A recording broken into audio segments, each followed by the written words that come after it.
Hi, good morning, all of you. And Someshwar, beta, it is namaste, no, not manaste.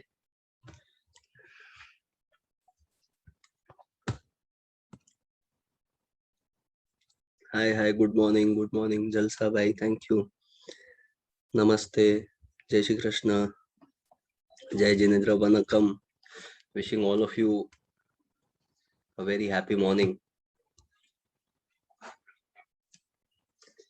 Now, in our previous lecture, we were understanding chapter number 4, isn't it? In chapter number 4, we were on unit number 1, theories of international trade. Is that correct? Now, just have a look at it, students. In that first unit, we divided it into two parts. First one was advantages and disadvantages. And the second one was theories of international trade. Now, in advantages and disadvantages, we have already covered two answers. First one was advantages of international trade. The mnemonic for that was advantages. And we have also completed disadvantages of international trade. For that, we had studied disadvan. Is that right? Okay. And after that, we started with theories of international trade, in which there are 5 theories, out of which we have completed 2 theories. What are the 5 theories, if you remember? The first theory was mercantilist view. Come on, you can revise with me. At least first 2 theories you should be knowing very nicely, okay? Because we have already completed that. So first one was mercantilist view. Second one is absolute advantage or theory of absolute advantage. Third one, let me tell you, friends, it would be theory of comparative advantage. Fourth one is Heckscher and Ohlin theory. And last one would be the new trade theory. In the given time period today, we should be in a very safe position to complete this entire part of theories. And we should be in a position to complete at least 50% of our unit number 2. That's the agenda for the day. Okay. Now, if you look at the timetable carefully, students, we are having lecture today. Right? Let me just, share a small plan with you. Today we are having our lecture, and then on Thursday, I think again we have our lecture. No, on Friday we have our lecture. So on Friday we have, and Saturday and Sunday. Yeah. So the entire weekend, I think we will be having Friday, Saturday, and Sunday. The entire day we are having lecture. And let me tell you, friends, we won't be requiring so many lectures for chapter number 4. So you understand why that chapters are already kept, right? Why the lectures are already kept, right? So all the difficulties that you are facing in chapter number 1 about the numerical part, that I will be covering. Sounds okay to all of you? In chapter number 3 also there was one unit, demand for money, that also we shall be covering. Okay, so for that we have kept some extra sessions. However, as far as our chapter number 4 is concerned, I think by Saturday we should be in a fair position, right, to complete everything. Once, not only numerical, I will also cover the theoretical part, but the theory is attached with the numericals. So it will be like, I'll teach one thing, but 2 things will ultimately happen. So don't worry at all. But Sunday's lecture is going to be of utmost importance, because that will give you around maybe 12 to 15 marks. Okay. So please make sure that you don't have any other plans. And this is how, I'm sure you don't have it, but still some of the students who are absent or who join in late, for them also I want to communicate this. Don't take risk. CA Inter is very important. Right? After chartered accountancy, you can take risk. It's Raksha Bandhan that day. No problem, but CA will take, CA will do your Raksha. Okay. And anyway, you are having only half day, no? I mean, the rest of the evening you are free.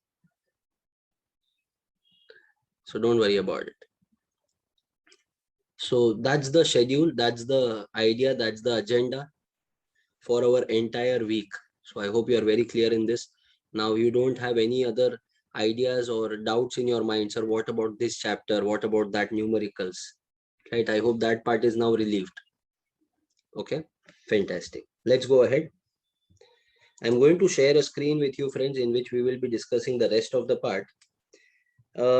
As far as I remember, in our previous lecture, actually, we did a theory of absolute advantage, but I did not teach you the theoretical part, what is written in the theory. I explained you the theory, and that is how the lecture ended. Am I right? So let me just go through the theoretical part, the theory, what it exactly means, and then we go ahead.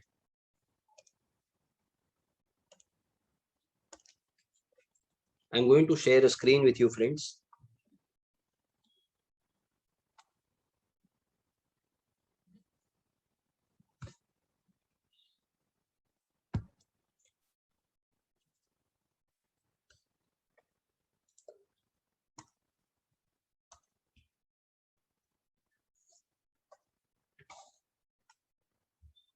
Okay, Sumeshwar.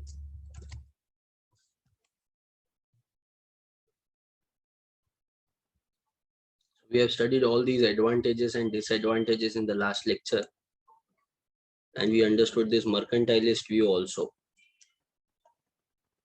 We have also completed the theory of absolute advantage, but just want to give you a brief idea how it is to be written in your examination. That's why I'm right. That's why I'm showing you this theoretical part. I'm showing only in the first part. Okay.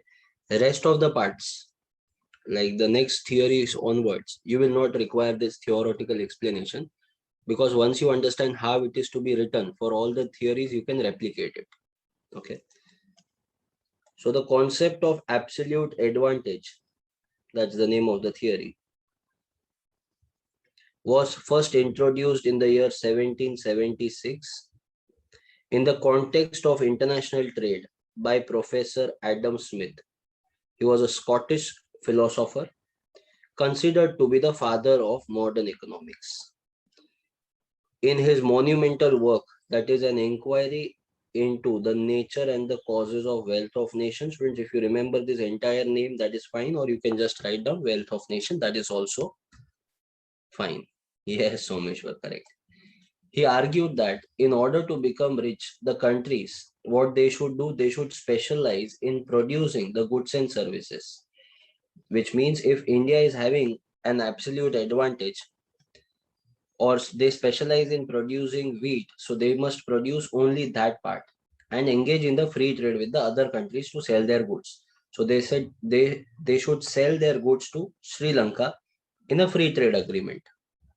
After that, a country's resources would therefore be utilized in the best possible way in the production of goods and services in the country in which the country has a productive advantage compared with other countries. And because of doing this, students, the national wealth would be maximized.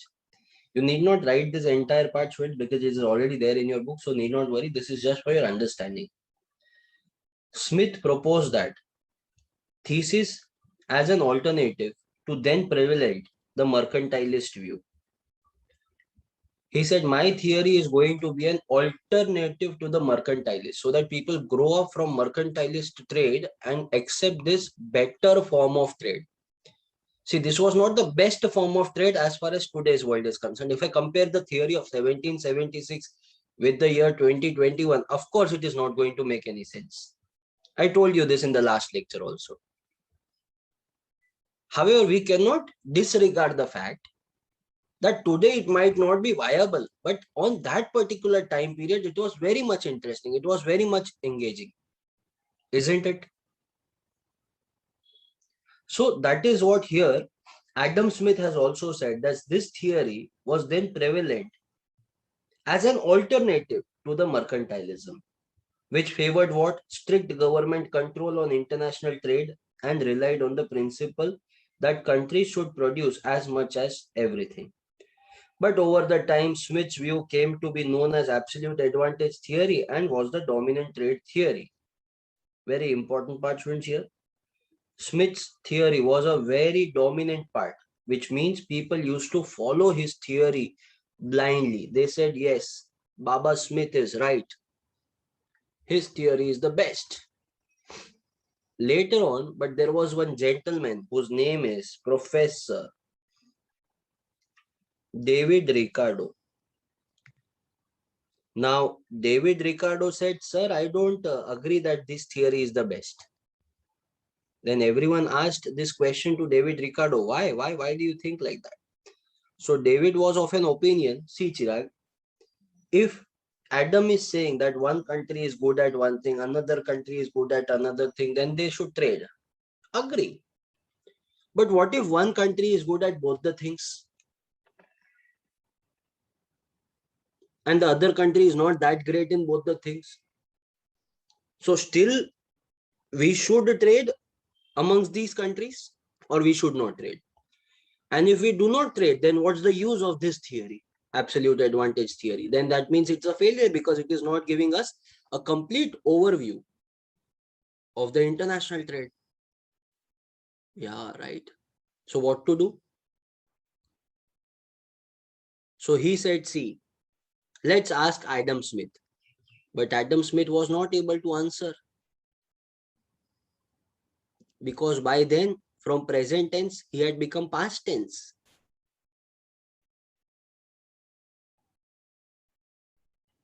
Right? So now what to do? So David Ricardo said, don't worry. I will give you answer. So he himself made one more theory, which is called as theory of comparative advantage. That is the third theory. Understood the background of this particular theory, how it was created, why it was created.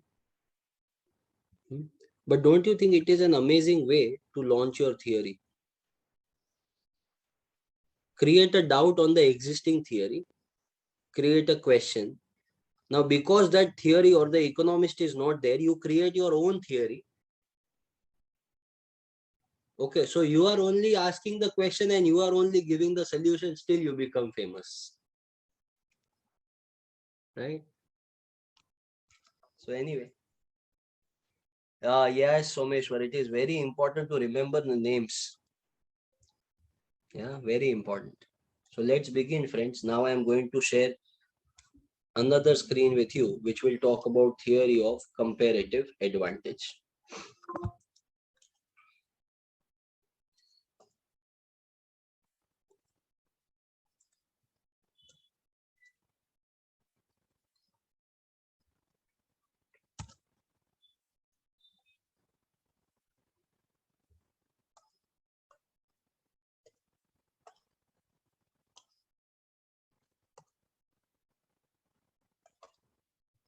No, Risha, we don't have MCQs in economics.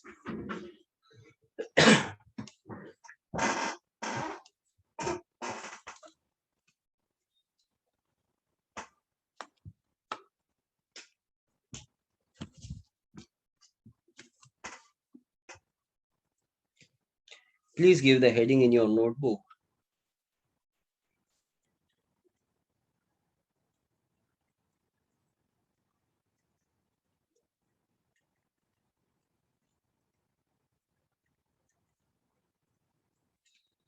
Theory of comparative advantage.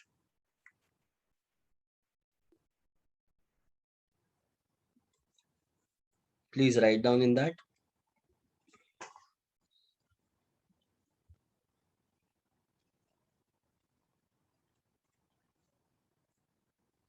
Comparative advantage theory was given by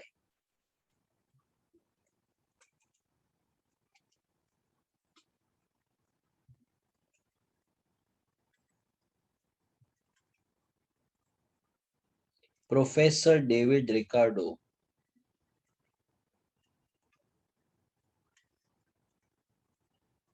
in the year 1817, 1817. In his book,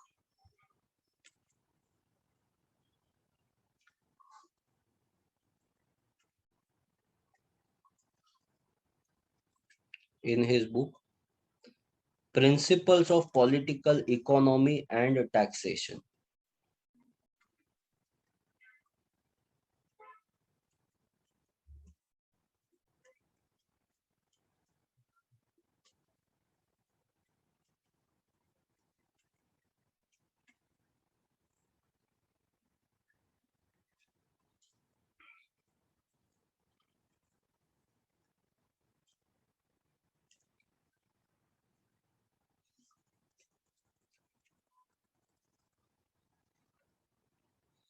Now,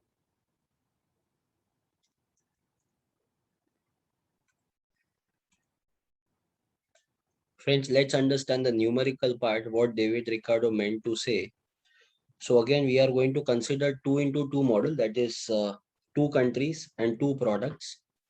And while discussing two models or like this particular model, we are going to consider only one aspect, and that is labor.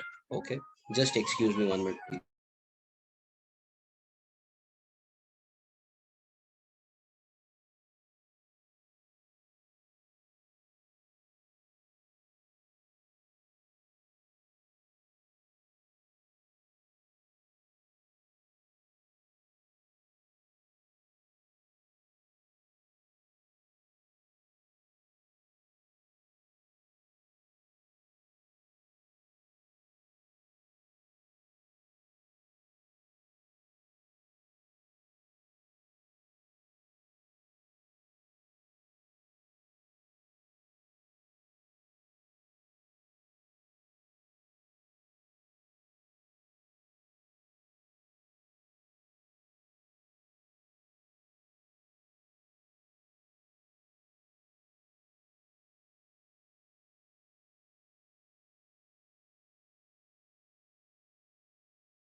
Okay, Jay, will discuss this later.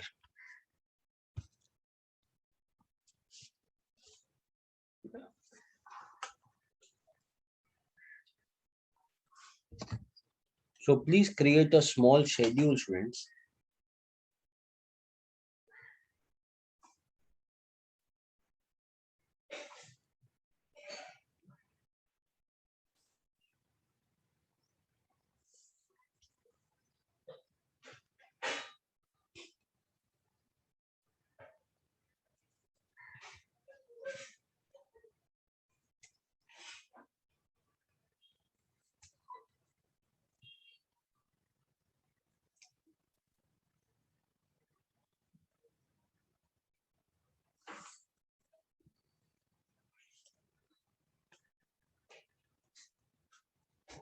Here we are going to take production per hour. Two countries I'm going to consider. First one is India. The other one is China. Now, two products we are going to consider here. Let's say first one is rice and the other one is wine. Okay. Now, the question here is, do this both countries use these two products? So tell me, students, do we need rice in India?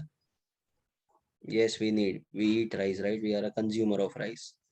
Do we need wine in India? Basic necessity. Alcohol, food, clothing, shelter. That is how the basic necessity in India is, right? Okay. In China, do they need rice? Right. No doubt they eat all the animals, all the insects, right? See, in India, there is something called as pest control. In China, you don't need that. Hmm. So, but still, they also need rice. Do they need wine?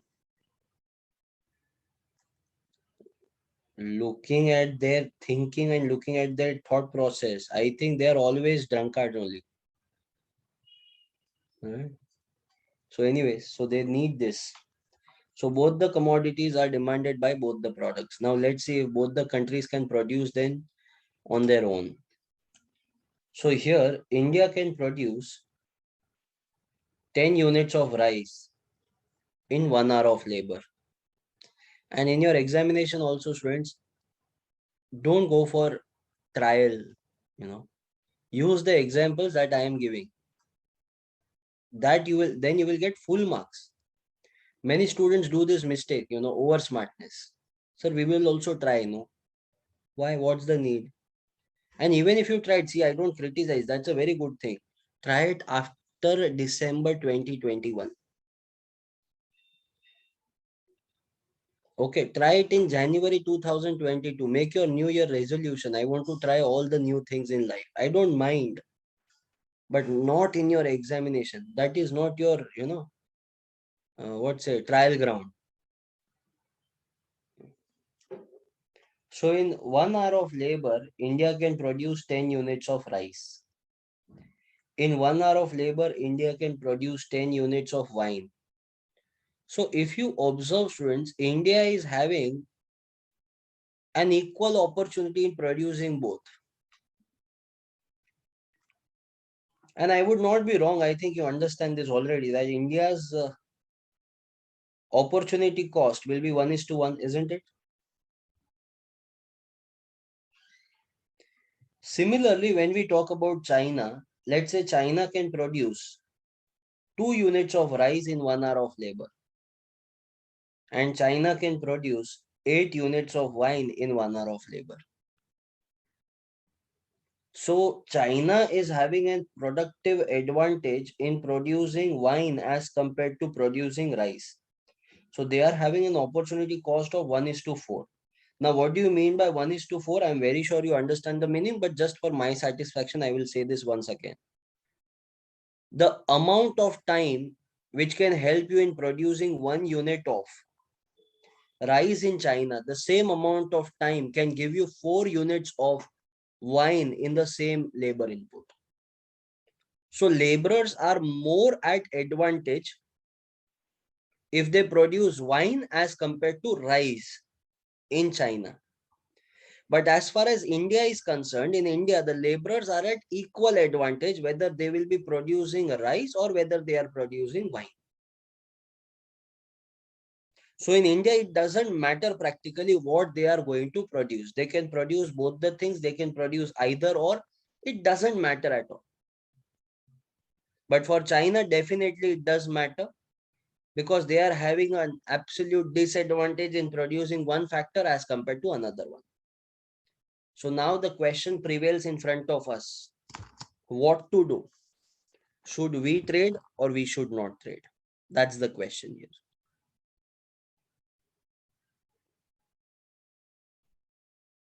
Should India trade with China in this scenario or we should not trade?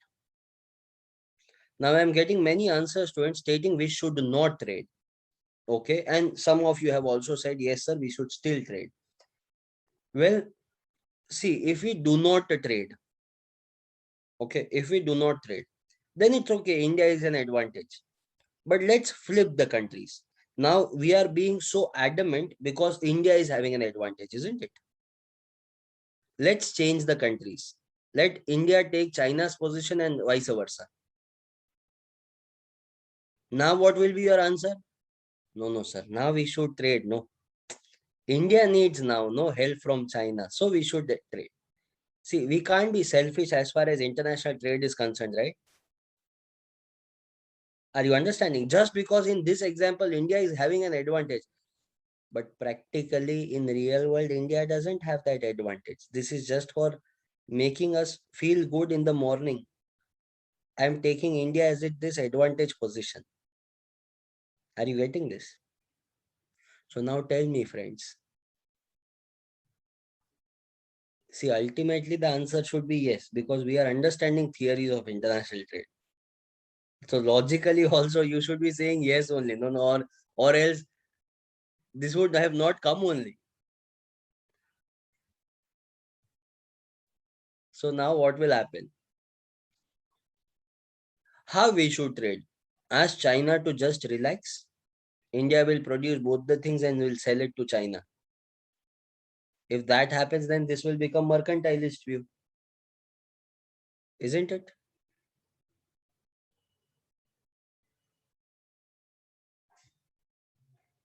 So Rishabh is giving answer that India should focus on rice and China should focus on wine. Sai is also saying the same thing, I think. Okay. You produce rice, sorry, you produce wine, we produce rice. Danish is saying this. Okay. Give us wine and we will give you rice. Himanshu is saying that. Okay, fantastic. So what I am getting as answer is India should produce more of rice. Because see, from India's perspective, it doesn't matter whether it is producing rice or whether it is producing wine. But for the advantage of China, we will sacrifice our one product. And see, this is how it should be ideally, right? So let me help you with one small example. Now, we are having an Indian cricket team. If you follow cricket, you will understand this very nicely. In our country, there are many people who are just batsmen, many people who are only good bowlers, and many people who are all rounders. All rounders means they can bat as well as bowl, and fielding is of course common in all three. Okay, so going by that logic, what we should be doing, we should be having only all 11 all rounders itself. We should not have bowlers in team because all rounders can handle both. No, now they are good at both the things. That doesn't mean they should be only present in the team, because there are some people who are very good at bowling, so let them do only the bowling part. Are you getting this? You are an all-rounder, so if there is a need, then you will do bowling. But right now, you focus more on batting and fielding. This is exactly what we are trying to understand in comparative advantage. No, see, we adopt this in real life. However, the things change, but we are adopting this, isn't it? So in this case, we are going to look at the both the parts, without trade and with trade. Okay. So first part I will cover is without trade. The second part I will cover is with trade. Please do not copy anything right now, because I need your help in understanding this part. Don't be in a rush to copy everything. Just understand this, let it come into your mind. Okay, then what I am going to do, I am going to take off that from the screen, and then you try it on your own as if you are writing in your examination. Sounds good to all of you? See, in previous theory, I allowed you to copy. Here, I want you to do it on your own. And in the next theory, I will not be doing only. You will be doing the entire thing. That's how the progression should be. No, I cannot do spoon feeding. Understood? So here, don't copy. I trust you. You will see the entire part, me doing it. Then I will take it off from your screens. And then you will have to do it on your own. Sounds good? Okay, perfect. Let's go ahead. So there are two parts, my dear friends, which we are going to discuss here.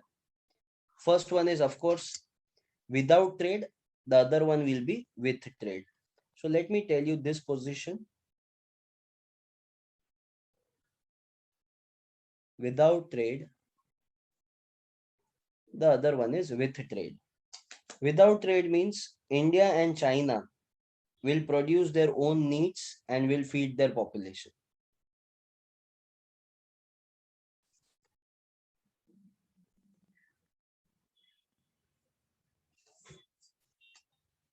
So without trade, first of all,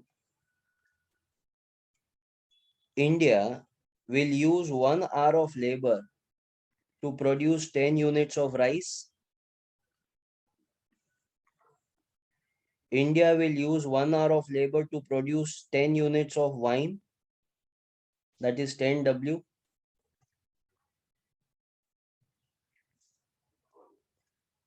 So what is the total production which is done by India? It is 10 R plus 10 W.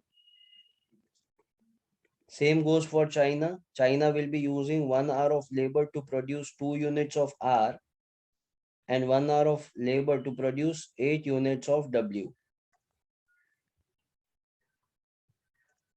So the total production by China would be 2R plus 8W. So total world production would be 12 units of rice plus 18 units of wine. In how many hours? In 4 hours of labor. Now understand this logically, students. The point here is, can there be productive efficiency when you compare these two countries? Can we attain a higher level of global trade? See, international trade is not highlighting on the individual trade. It is saying, can we increase the level of global production if we enter into trade? Don't consider India and China. Look at the international trade part.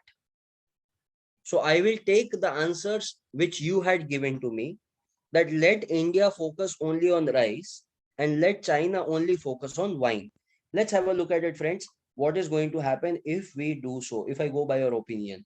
So India will divert all its resources. 2 hours of productive labor will be used in order to produce 20 units of R, and China will be using 2 hours of labor in order to produce 16 units of wine.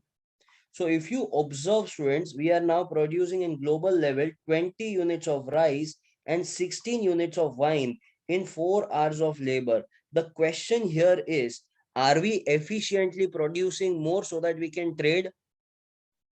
See, if you observe here, we have sacrificed 2 units of wine, but ultimately we have gained 8 units of rice. So don't you think the gain is much more greater than the loss that we have incurred? So should we not trade the red one, or should we trade the green one? Your answer is green one. That means, my friends, you are following a theory which is called as theory of comparative advantage. I hope you are very clear in this. I have taken that off from your screen, and now I want you to do this on your own. Your time starts now.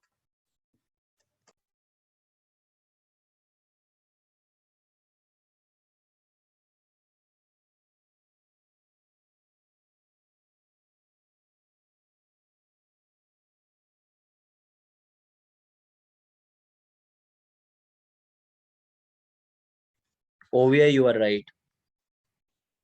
Once we would look at the higher efficient level as compared to the inefficiency that we have derived.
Ronak, that's a very good idea, but I unfortunately, uh, the economists didn't consider that part. It was either or. Ronak is giving us a combination, friends, actually. Sir, if we partially produce rice here and some part of wine, then overall we can have a higher level of advantage. That's true, Ronak. I don't deny the fact, but that part can be used as a limitation today, but not as a part of the theory. Okay. Any other doubts or queries? Has everyone completed this part?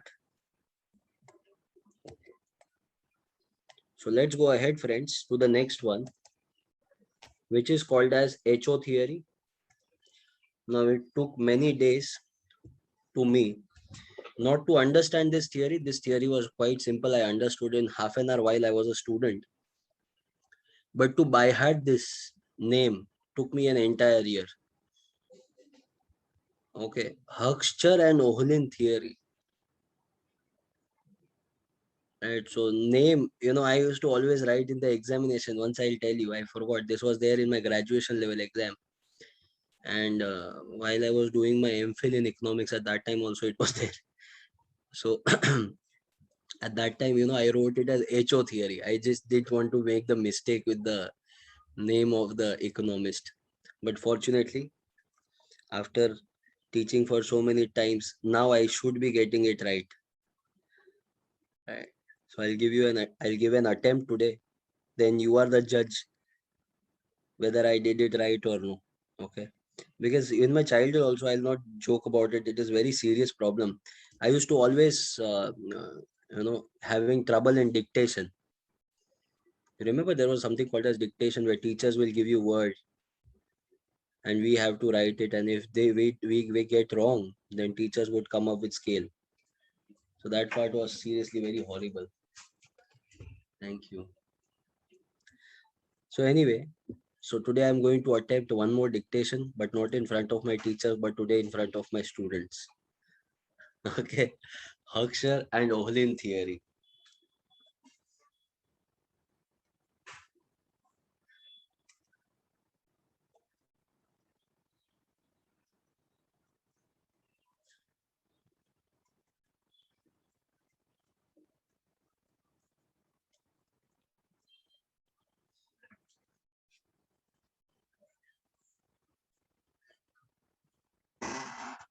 So Huxer and Ohlin theory of trade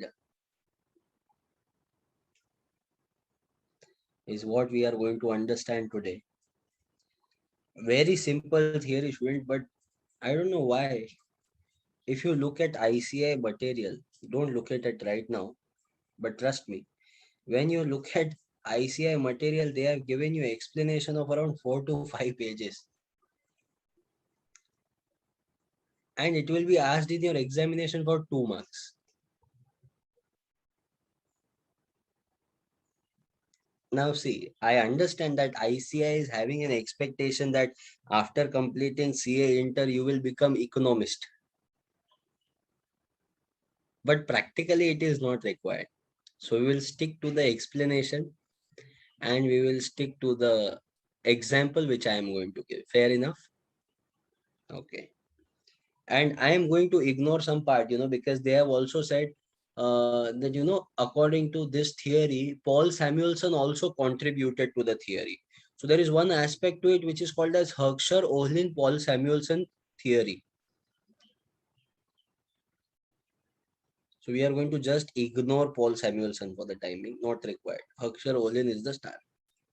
Sorry, this is our theory number 4. Unfortunately, I wrote it as 3. Thank you, Imanshu. So this is our theory number 4. Now, this theory will be divided into 2 parts. And as I told you earlier, in this theory, my contribution will be negligible. It will be your contribution that will matter the most. And I'm sure you will be able to do that. Okay. So this theory is divided or classified into 2 parts. What are the 2 parts, friends? First one is called as Herscher-Ohlin theorem. Herscher-Ohlin theorem. And second part is factor price equalization theorem. Please copy this.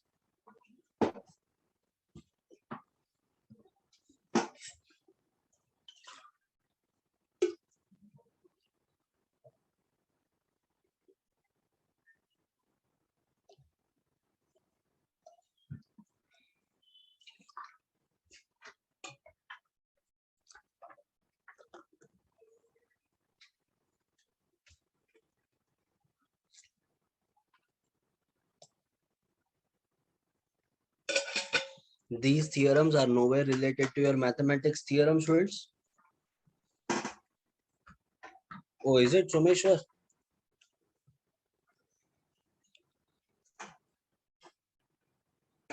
Someshwar is saying the last theorem I think you have studied in chapter in your class 12th. Yeah, is it? Mathematics is chore, yaar.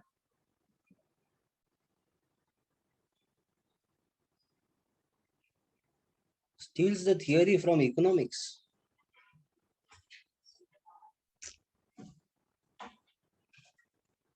Okay, no problem. So now,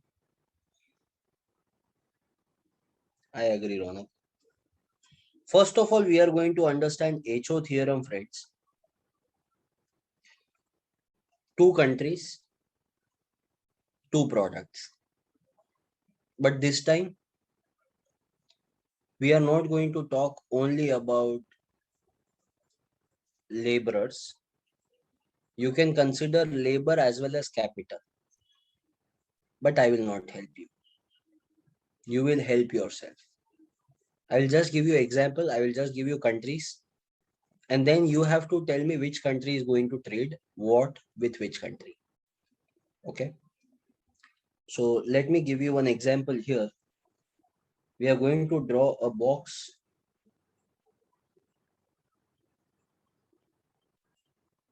Here we are taking country and product. In country, students, I am going to consider two countries. First one is the best country in the world, India.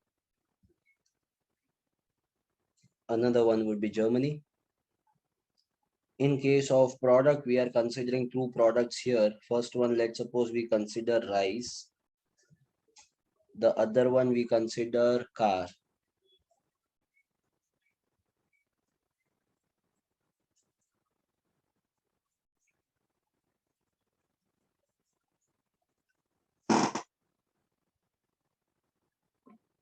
No, Ajay.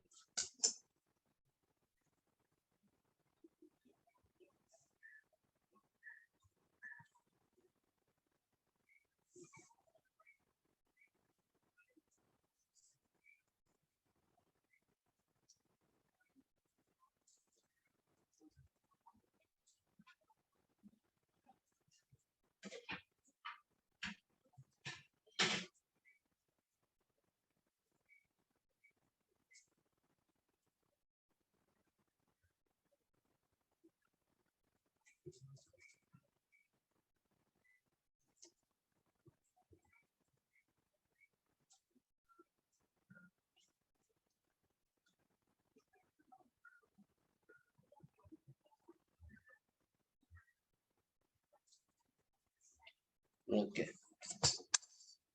So this is the small table now, students, which you need to complete on your own. No numbers are required here actually. It's just the basic understanding part. According to you, which country should produce what?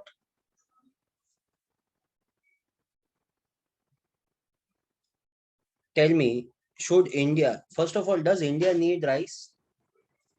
Yes. Does India need cars? Yes. Does Germany also need rice? Yes. Does Germany also need car? Yes. So the question here is, should both the countries produce both the products and no trade at all? Or one country should specialize in one of the product and they should start trading? Friends, I am seeing all your answers. Okay. I've seen your answer. So I see that, you should, Tanishka is saying you should specialize in trading. There should be specialization. Shiv Ranjani is saying the same thing. Nikhil is saying the same thing. Vansh is saying the same thing. Ovia is saying the same thing. Tanvi, Rishabh, all your answers I am checking, okay? And all of you have said one thing, which I saw your answer. You are saying, sir, let India produce rice. Now, I have not given you the numbers, but still you have assumed that India should be manufacturing what, sir? India should be focusing on rice. India should not focus on car. And similarly, Germany should not produce rice. Germany should produce car. And why do you say that? Why on planet Earth would you say this? Because you all know that India today is a labor surplus economy.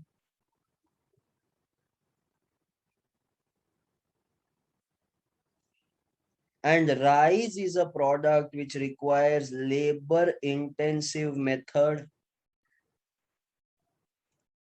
So a labor intensive product must be manufactured by labor surplus economy. Whereas on the other hand, Germany should produce car because car is a capital intensive product, and Germany is a capital surplus economy.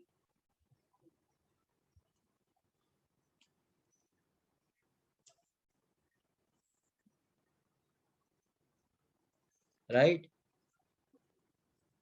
Just copy this.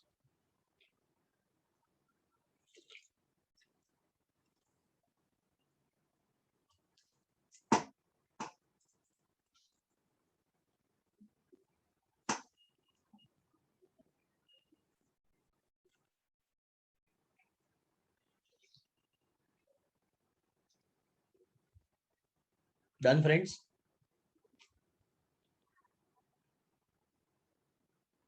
Below this table, you can just mention in your own words, you can write. I'm just saying so that you remember it. India is a labor surplus economy, so it should focus on all the labor intensive product and export it to Germany. Similarly, Germany, because it is a capital surplus economy, it should focus on all the capital intensive product and export it to India. Write down this statement that all the products, and there should be free trade between these two countries then.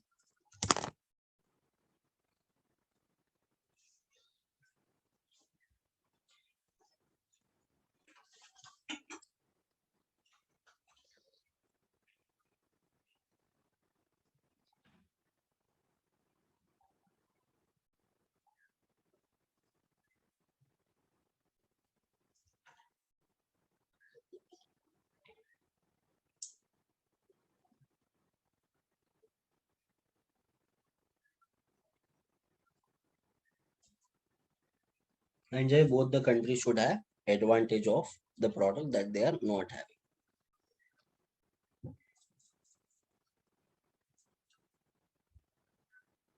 Whatever you have understood in your own words, you can write, friends.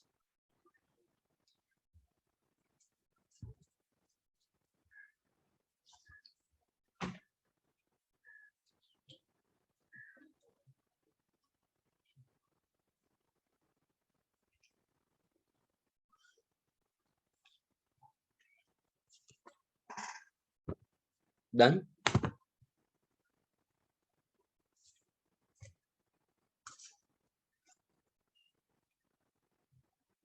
So they should engage in free trade, Someshwar.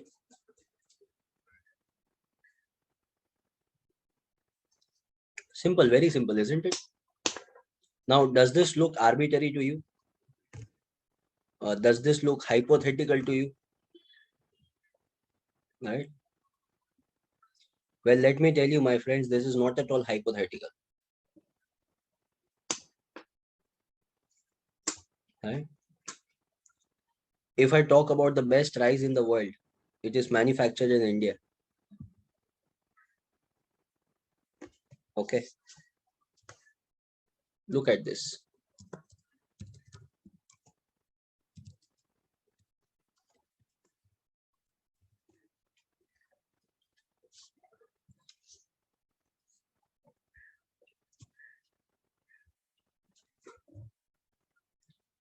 We will be having white rice, brown rice, red rice, parboiled rice, black rice, matta rice, wild rice, tikki rice, basmati rice, surti rice, kolam rice, and so many other rice we have.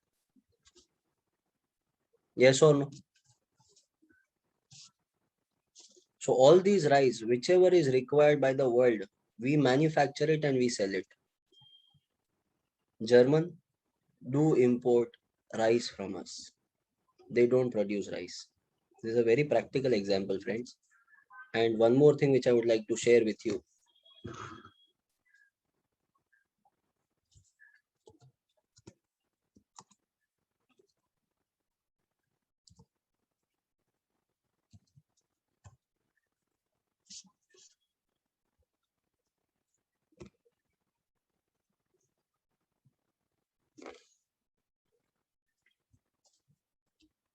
Just have a look at this one. Most popular German companies are BMW, Volkswagen, Mercedes-Benz, Audi, Porsche, and not only that, apart from that, also we will be having Rolls-Royce. We have so many other companies who are manufacturing their cars. Where?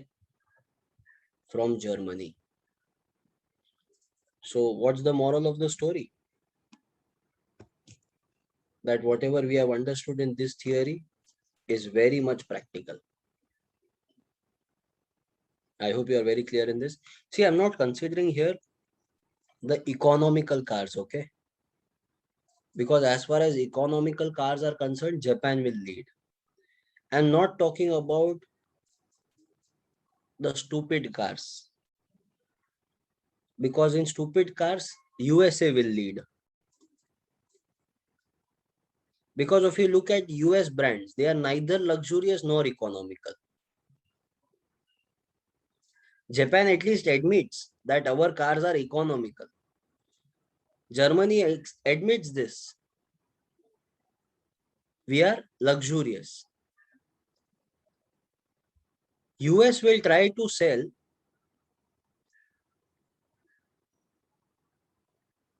economical product at a luxurious price. Now it should not work like that. I hope you are understanding, right? Example of US, oh my god. I did not want to highlight that because it is quite a possibility that you might be owning some of them. Fiat, Ford.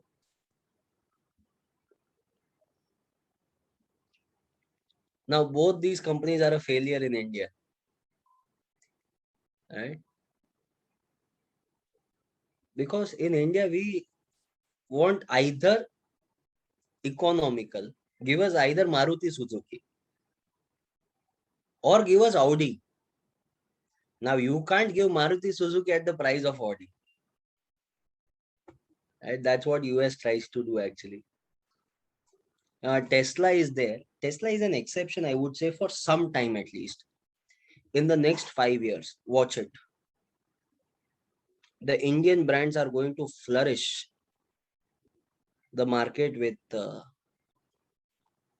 Indian electric vehicles brand, and that will be much more economical. Yes, Tata, Mahindra, and I sincerely want Indian companies to focus more on why we should be importing. No,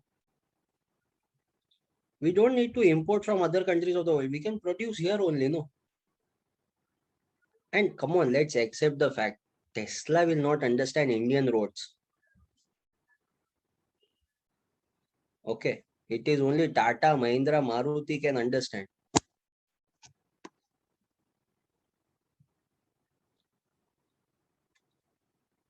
Ola has done a good thing in my opinion, but I wish Ola was completely funded by Indians and not Chinese people. Then I would have been a lot more happier when they launched Ola electric scooter. I would have been on their booking list.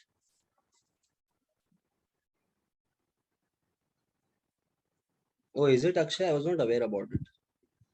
Bajaj is also doing that, yeah.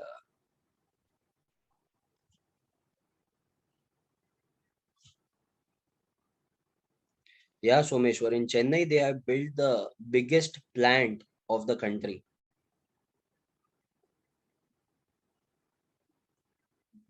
Soon we will be into exports. And with time, I think the technology will improve. Is this my opinion, right? I think we'll be able to have a better battery life, like just how we have developed in mobile phones. It will keep on advancing. We'll get more efficiency. I'm very excited, Rishabh, for buying Chetak. Oh, wow, sorry. 10-minute charge. Hmm.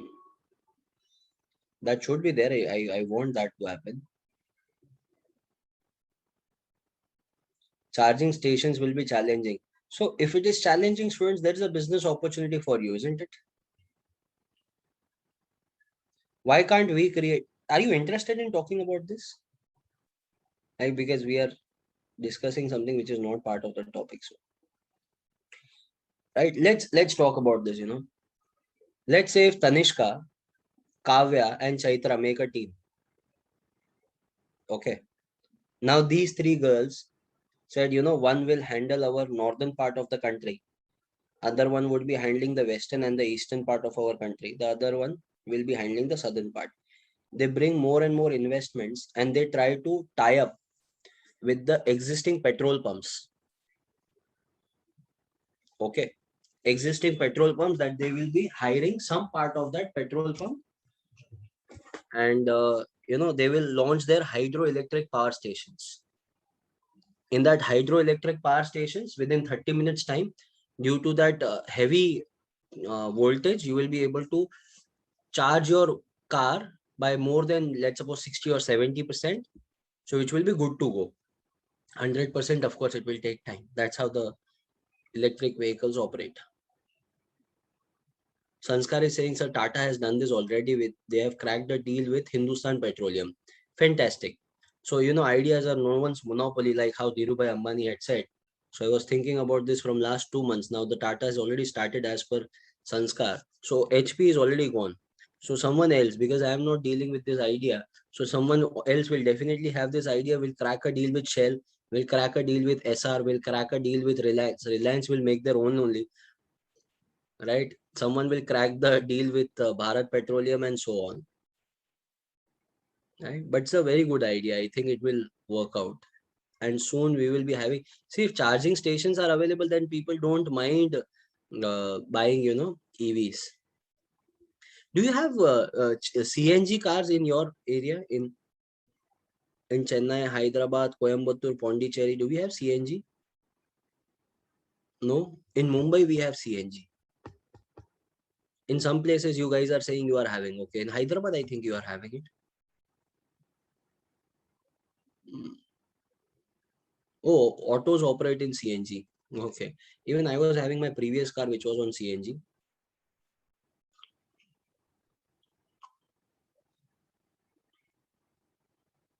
No, man, I haven't. Yeah. So earlier people used to, uh, you know, think a lot about CNG cars, whether we should go for it or no, because there were no CNG pumps. People used to stand in queue for an hour or so. So time value of money was not there actually.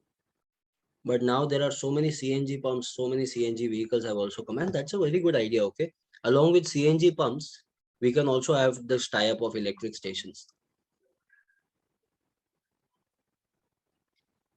right? And even if, let's suppose, Tata takes away this deal, still we can have another idea. Tie up with Tata to provide library plus cafe at every electric gas station. Because once they park their vehicle, for half an hour they are free. So why just to leave them? We can capitalize their time also. We can make money after selling coffee. And now people who can afford 20 lakh rupees of car, they will not think before spending 200 rupees on coffee and book. Okay. And there are so many ideas which we can actually implement. Every mall is having. Yeah, someone was saying me, malls now, societies are also having the charging points. So it's good. They should have actually, according to me. Infosys is having it. Good.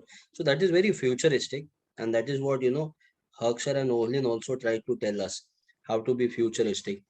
And exactly this theory now, if you look at the flip side, factor price equalization theorem. Any idea what do you mean by factor price equalization theorem? Your thoughts on this?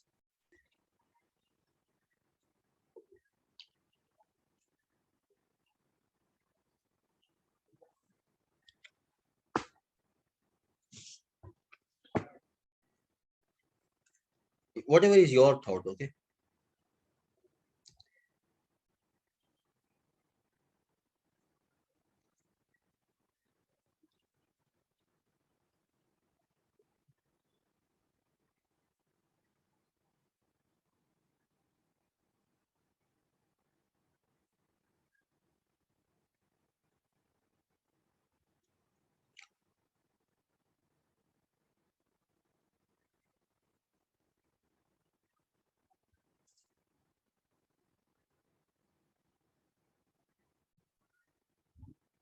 Standardization of price. Size also right.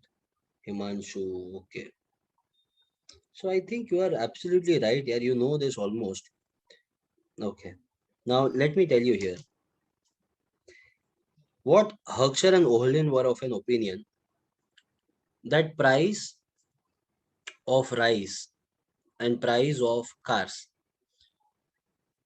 will always be different in these two countries. Why? Price of rice will be very cheap in India and it will be very expensive in Germany. Price of car will be cheap in Germany and it will be expensive in India. And well, of course, that's true. If you look at Mercedes, BMW, Audi, Volkswagen, these cars are much more expensive in India as compared to Germany. And for you and me, it is a luxurious brand. For them, it is not. Okay, so that is a very subjective concept. It differs from country to country. So for you and me consider Ferrari as a super luxurious brand sports car. In UAE, police is using Ferrari and Lamborghini as their police van. So India is still on Bolero. And of course, in some cases, in Rohit Shetty movies, we have Scorpio which can fly, but not ahead of that. So we are having Indian cars, flying cars, not Ferrari and everything. Once correct. Indians in Dubai would like to be get arrested because they by doing that get an opportunity in sitting in this car.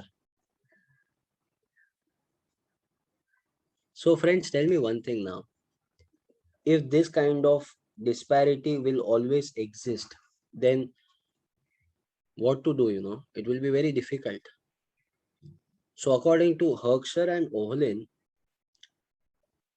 they said, sir, rather you can do one thing. India is already having labor in surplus. We said yes. So rather than exporting only rice,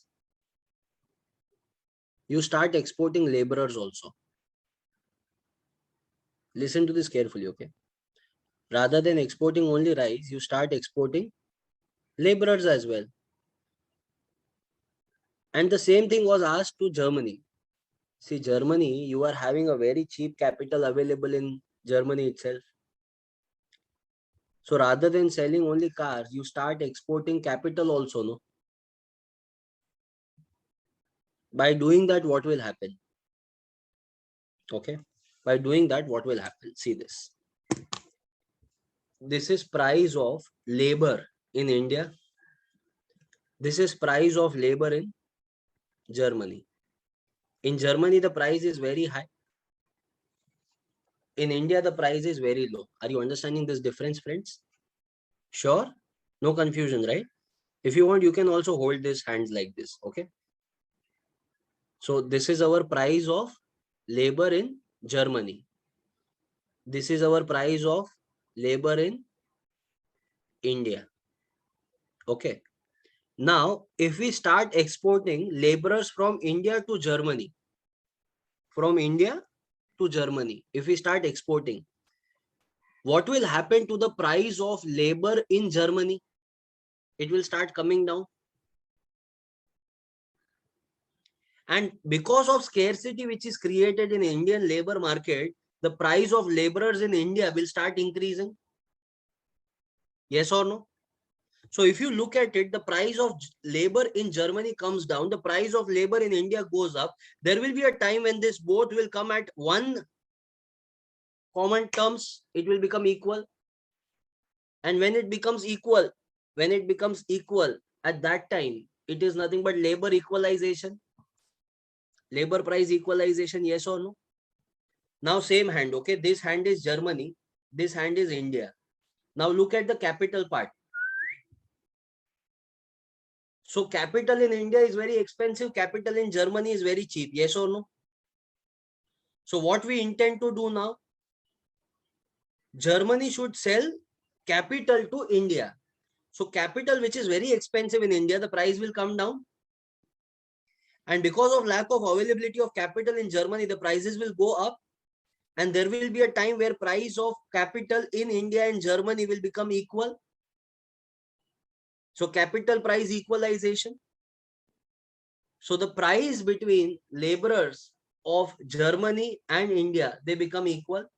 Price of capital between Germany and India, they become equal. Then this will be called as factor price equalization theorem. Simple, isn't it? And this is very much realistic, my dear friends. I'm not joking at all. If you look at the realistic avenue today, in India, labor is very cheap.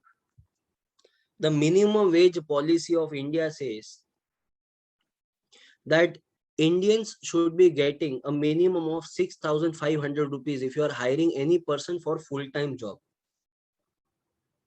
6,500 rupees a month if you are hiring anyone. Now tell me one thing, same thing in Germany. Okay, in Germany, if you want to go and do a job which is like a babysitting or a person like a housemaid or a butler, for that, you know, unskilled workers also, a cleaner, a gardener, will attract a minimum wage of 20 euros per hour.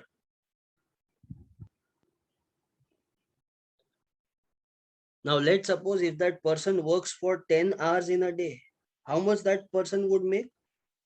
200 euros. Let's say that person works for only 20 days. How much that person makes? 4,000 euros per month.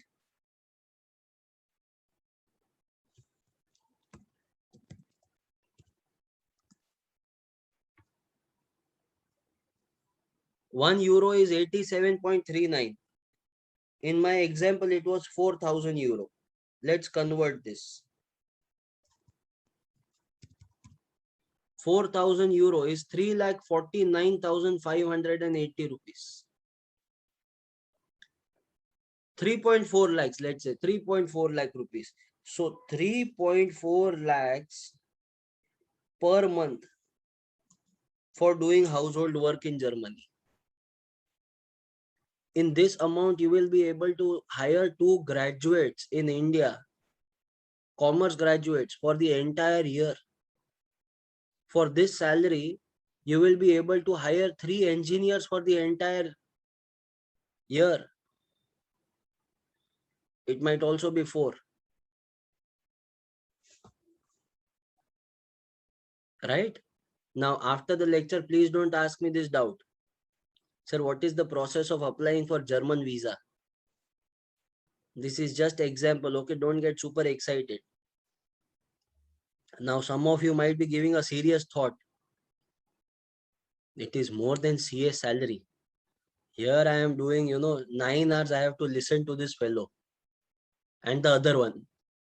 Rather than that, just take Jhadu, go to Germany and get 3.4 lakhs. Right? Even if you want to go to Germany, friends, please remember, in case of chartered accountant, just 1 0 will be added to the per hour labor. just one more zero. So instead of 20 euros, you will be getting 200 euros. So now you only apply that logic and decide when you want to go. So wait for some time, complete your CA, and things will be automatically taken care of. At that time, I will help you with the visa requirement, not today. Don't rethink about your career options. Expenses is also there in euros. Cost of living is there. Yes, of course, I agree 100%. Cost of living is high there. But you know, we Indians are very smart. In India, we want to spend on luxury. Whenever you see Indians, when they go to Europe, they don't spend luxuriously. They spend very little. I don't know why, but this is the logic here. Indians are like that only. When they are in India, they want burgers and pizzas. But when they go to US, they want to have Indian food. Those who have been abroad, I'm very sure you must have seen this behavior in your families also, right?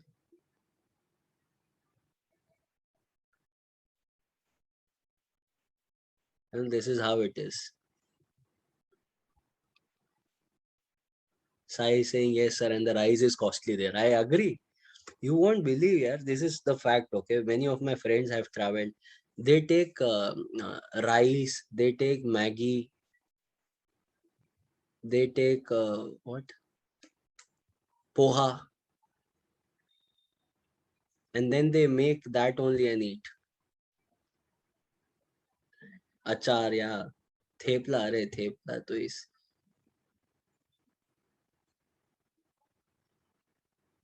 correct, Someshwar. That's very true. So khakra, thepla, yeah. If it is a Gujarati, then one full suitcase of food only.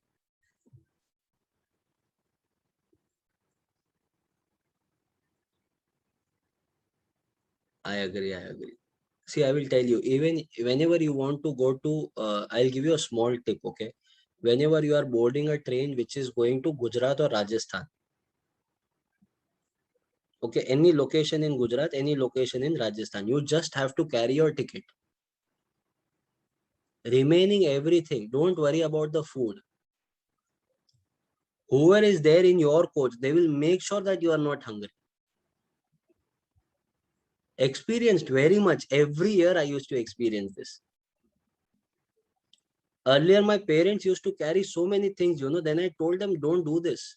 When I used to travel alone, I used to go like that only.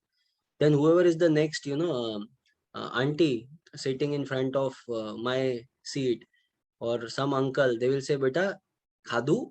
I said, no. And they will be like, take our dabba. Okay. And then it will be a feast, because when they see a hungry person, then all of them will come together. Uh, so that's how it works. So anyways, so just a small advice from my side to save your money. So whatever we have understood now, friends, let me just put that in words. And that's exactly, what happens in India also. There was a time in India, students, we used to value people. Today we value only money. Do you agree to this?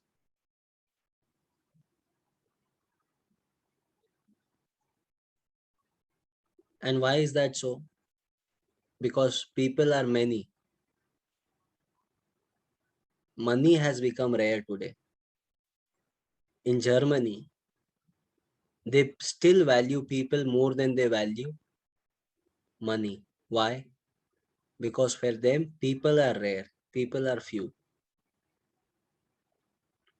but money is surplus. It is available in abundance.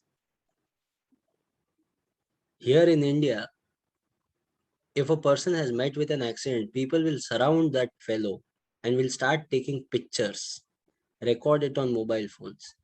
In Germany, even if you are, let's suppose you are walking on the street and you fell down, there will be 10 people surrounding you to help you.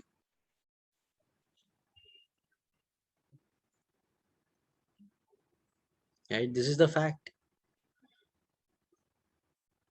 Drop a 100 rupee note on the middle of the road and you will see traffic. because everyone will be fighting over that 100 rupee note. But an old man sitting in a road asking for food, no one is going to bother about that man. People dying of COVID had no impact in India. Indians will still enjoy. Why? See, as long as these counts or these numbers don't become name, we are not really bothered about it.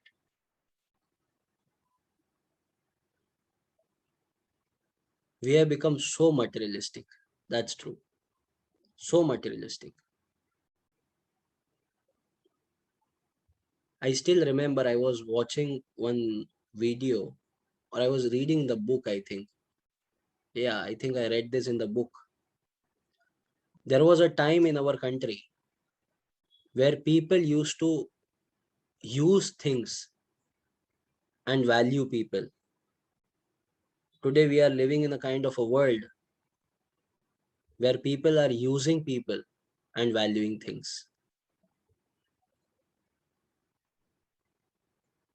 Hawkshire and Oholin, friends, I think they were very futuristic, much ahead of their time. I don't know if they would have thought about all this, what I'm talking about right now. I'm not sure about it. But if you observe, their theory exactly highlights at this point, this should not be happening. People should value people. They should not be valuing money. So everything must be available to everyone, but in moderation. So in India, because laborers are more, we don't respect them. Money is less, so we respect money a lot. So when the price in the entire world becomes one, that is what factor price equalization theorem says. However, this is just a thought. I'm not sure whether this will ever happen in the world. Not because we don't want to or Germans don't want to. I'm very sure India wants this to happen. I'm very sure Germany wants this to happen. I'm sure even France, many countries in Asia wants this to happen. But the question here is, does Taliban wants this?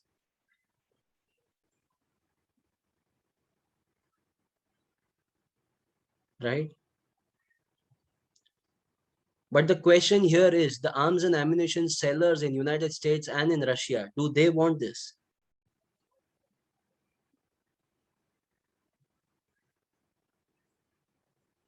Are you getting this? Whatever is happening in Afghanistan. Yeah, I agree, Tanishka. It is horrible. And this all news coming out on the Independence Day, you should realize the value of freedom that we are having. I had told you in the last lecture also.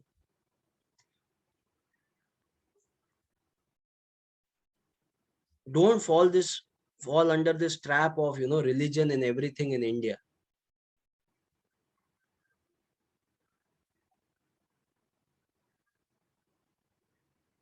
Look at Afghanistan.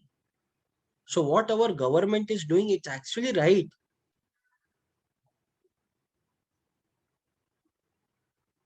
Right? I cannot say more thing about it, but I don't want to support any political party or talk good about any political party. I need to restrict myself from doing that. But you understand, friends, we are on the right track. We focus on development. We focus on growth. We don't have time for all these nonsense. Right? Today it is Taliban who has taken over Afghanistan and Prime Minister of Pakistan is appraising that. Tomorrow it can be Pakistan also then.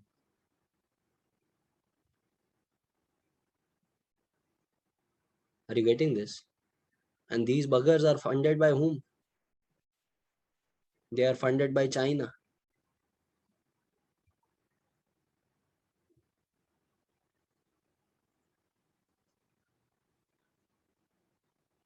Pakistan, let me tell you, has never been enemy of India. The real enemy has always been China and US. Why China? Because they go on giving funding to all the countries who are surrounding India. And why US? Because even after knowing all these things, they still sell arms and ammunition to these countries, because for them it is business. And unfortunately, they take away our skilled laborers also.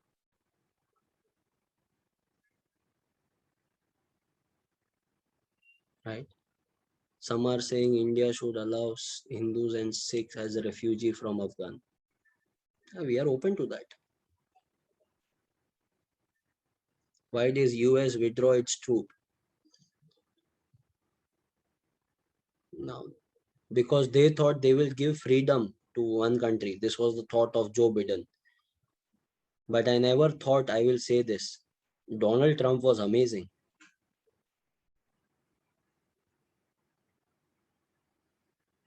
Right? Yes, Prithvi, I totally agree. Correct, Someshwar. If Donald Trump would have been there, it would have taken left and right.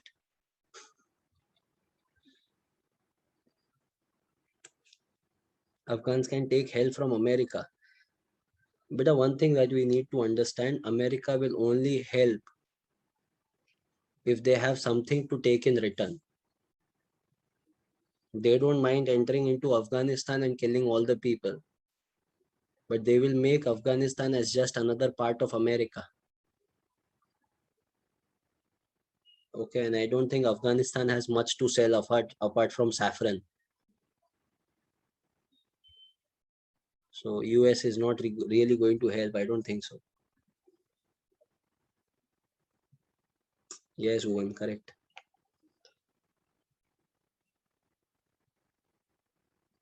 Yes, Danish. Anyway, will India help? India will help to Indians, to Hindus, to Sikh, to Jain, to Buddhists, and to Islam people who want to come into India, not to entire Afghanistan. We need to understand the fact we can't do that. There are some restrictions. Can this not be controlled by anyone? It will result into war, Sanskar. Now, will India focus on what we are going to do in India, or will we be focused about what is going to happen in Afghanistan? Right? We are having our internal issues also. Now, we are having limited money. We are still fighting with Corona, which is again China gifted. Can our UN army step in? Yes, it can, but they won't. Taliban has warned India not to engage in any of its matters. Yeah, that's true. They have warned us, but their warning hardly matters. India's army is so powerful, it can wipe off entire Taliban from the global map. However, we don't want to do that because it includes a very high level of cost. And we are still left with, fighting with our own problems like poverty, unemployment. Now we will spend money on that, or we will be spending on these buggers. So let's hope for better world. That's all I can say. But one thing which I want you to remind, we are in the best country on planet Earth. You don't understand the value that today we are getting as a nation. By looking at all these things, I'm very sure you can understand what I'm saying, right? Correct, Kushal. Yes, I definitely. So factor price equalization theorem. Simple. I will give you a very simple diagram here, not even a diagram. So there is India, and then we have Germany. So what will India do? Along with rice, they will also give labor to Germany, and Germany will give capital to India. And why they both are doing this? So that the price in both the countries can be equated. It will come together. Can you write a short note in 4 to 5 lines of whatever we have discussed in your own words? Right? About that part, you remember? Prices will come together. Right? That part at least. Start.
Danish, just write it in your own words. I was saying the price mechanism that we understood between laborers and capital of India and Germany, how it will be equated. Just write a small note in your own words.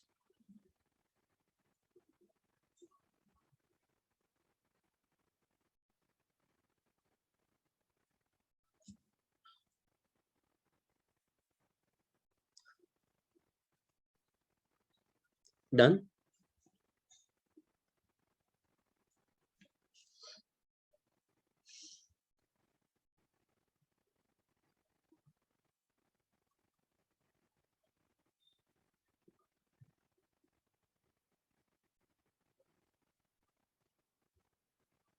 Okay, Jay.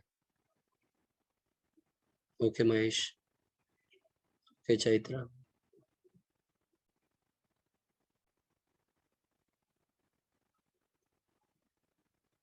Mahesh, if you want to enter into politics, do you get any special advantage? I'm just asking, okay. Surname benefit.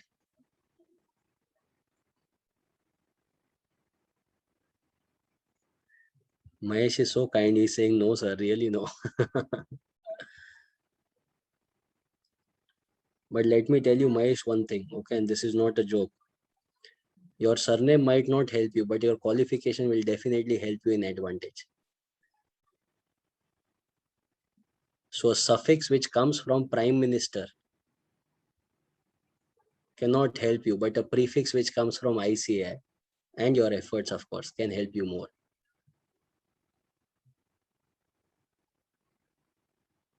Isn't it?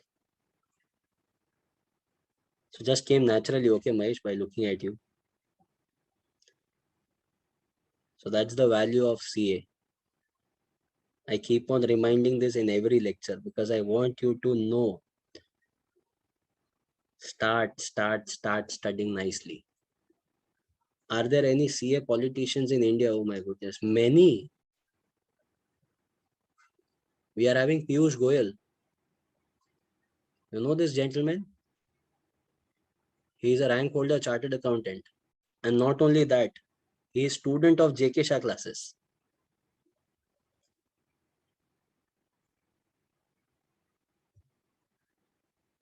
Right. Ketan sir told you this. Yeah, of course. That's the fact.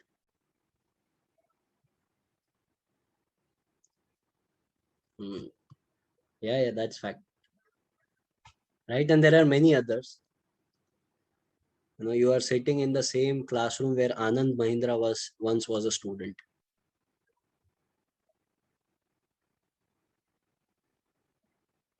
Yeah. Birla was also student of JK Shah sir. So, there are so many people who have made it big in our life because of this course. So tomorrow it will be you, right? Some other teacher maybe 10 years down the line because I will retire by then. Will be giving your example. Right. I'm only 18. Yeah, I'm only planned to work till 26. I'll retire at 26. Then I will see what to do. I'll enter into politics then.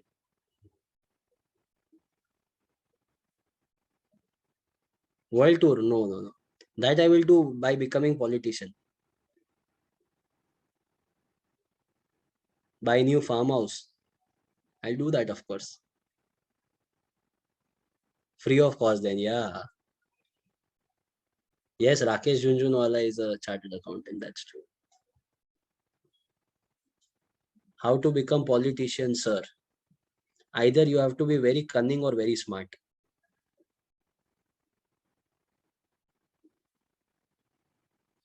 Someshwar, no one was there to guide me with that.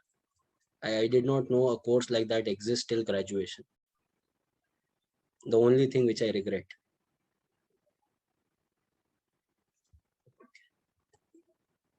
Let's go ahead. Become Telangana chief minister. Not possible. Never, never, never in my life I'll do that. Telangana is a beautiful state.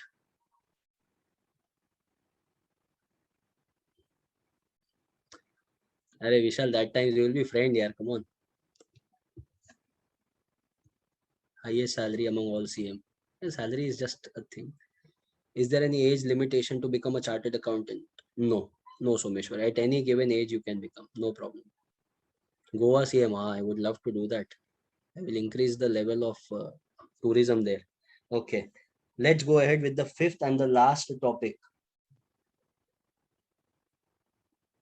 Yeah, Someshwar, but I think my priorities are different now. Never Sanskar. कोई कह रही हो यार.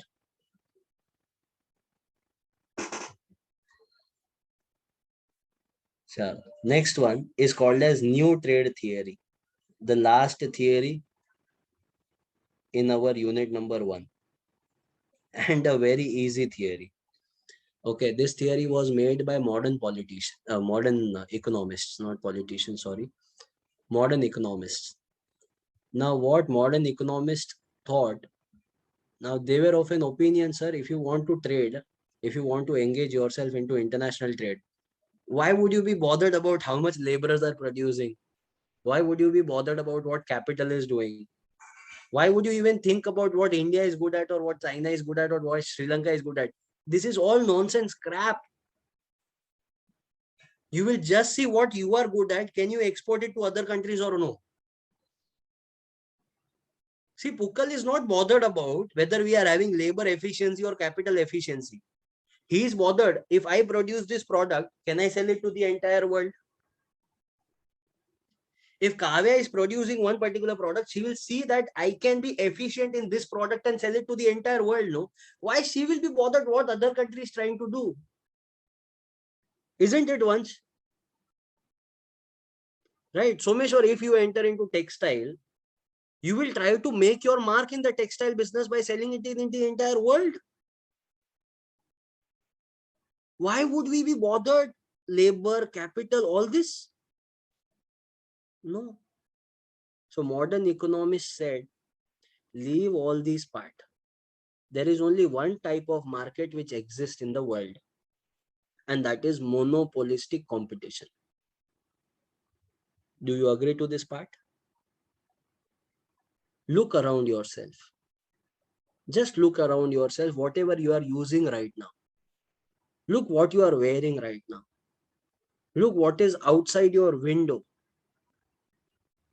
Whatever you see in economic situation, okay, not in natural situation. Whatever you see, students, it is all part of monopolistic competition. The clothes that we wear, the glasses that some of you are wearing, the laptop or the mobile phone here you are viewing me. Even for that matter, my services are monopolistic competition, students. There are many teachers in the market who are teaching economics. I'm not the only one. I'm just one amongst many. Are you getting this? Monopolistic competition is where there are large number of buyers, large number of sellers trying to buy and sell heterogeneous product. Heterogeneous, it is different. Now you must have seen various teachers of economic students right from your school time. Right? Do I teach in the same manner like they used to teach? No. Their style of presentation, their style of narrating, their style of teaching was completely different than what I do. Now I'm not talking about good or bad. Right? They must have been excellent. Right? Excellent in their job. But I'm just trying to say it is different. Right? The methodology that we follow, it is different. Now, many teachers I have seen in my college days, whenever I used to study, they used to keep the book in front of me. And they will ask me to read one line. And then explain, oh, this is the line, it means this. Okay, next paragraph. There have been at least 10 lectures of ours.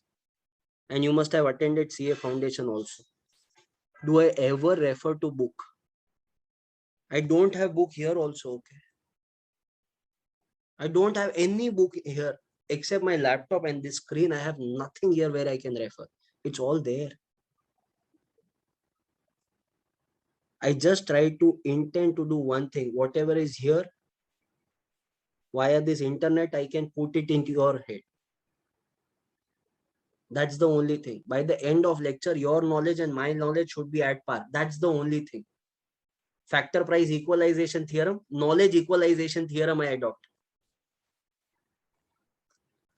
So in this new trade theory, they said there is only one market which exists, which is called as monopolistic competition. And friends, don't you think when you enter into business, you will try to ace your position in monopolistic competition? Yes or no? Sai, thank you so much. You will try to ace your position. See, if you want to sell toothpaste, become number one in selling toothpaste. If you want to sell clothes, become number one in selling clothes. If you want to sell mobile phones, become number one in selling mobile phones. Whatever you are doing, you have to try to become number one. Only then you will be able to ace that. So, one market which exists in the market today, which is called as monopolistic competition. By acing this market, you will be in a position to take a lead where you are creating a brand which is a global brand, and not only that, you will be able to automatically enter into the world trade. And for doing that, there are two things which will help you. Now this comes the main part of the theory, friends. There are two things which are going to help you in establishing trade under new trade theory. And what are they? Number one, friends, it says either go for economies of scale,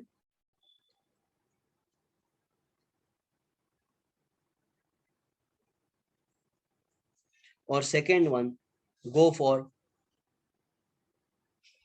network effects.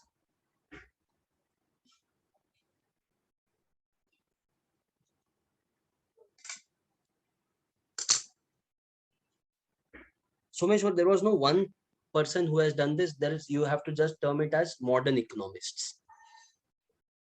Okay, modern economists have presented this theory. Now look at this. If you want to excel in monopolistic competition, you can do it either by going for economies of scale, or you can do that by entering into network effects. There is no third part which can help you in leading the world trade. Friends, if there is anything which is important in today's day, on 17th August 2021, there has been nothing more important, and there is going to be nothing more important than this part. This can be life changing for you. Don't think only as an economics theory, but actually apply this into life.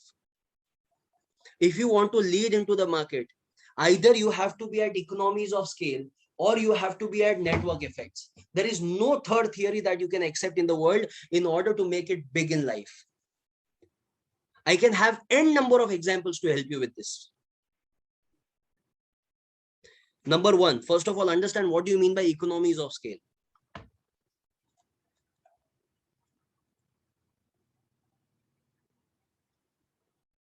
Maximum production,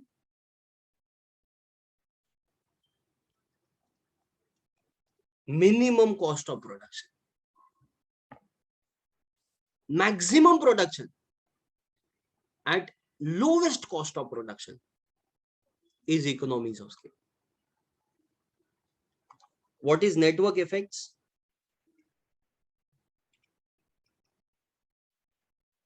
Demonstration effect.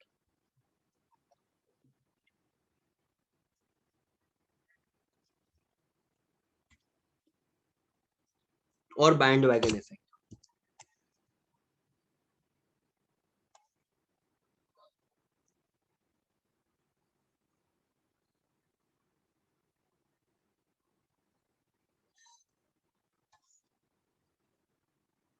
Either create economies of scale or create network effects. No third theory should be adopted in the business, or your business will be destroyed. How? First one, economies of scale. Sell at a price where your competitor cannot even afford that to manufacture at that price. If your selling price is less than the manufacturing price of your competitors will not be able to survive for long. Ultimately, you will be the winner. And if you are not able to do that, create a brand where people create a snobbish appeal for that, where people show off your product to others. Because of that brand that you are giving to the customers, people should feel privileged. They should get this effect of show off. Only then your brand can grow. I'll give you an example.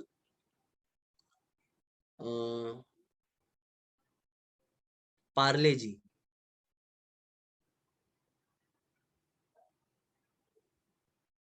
You must have observed from your childhood, Parle-G is 5 rupees.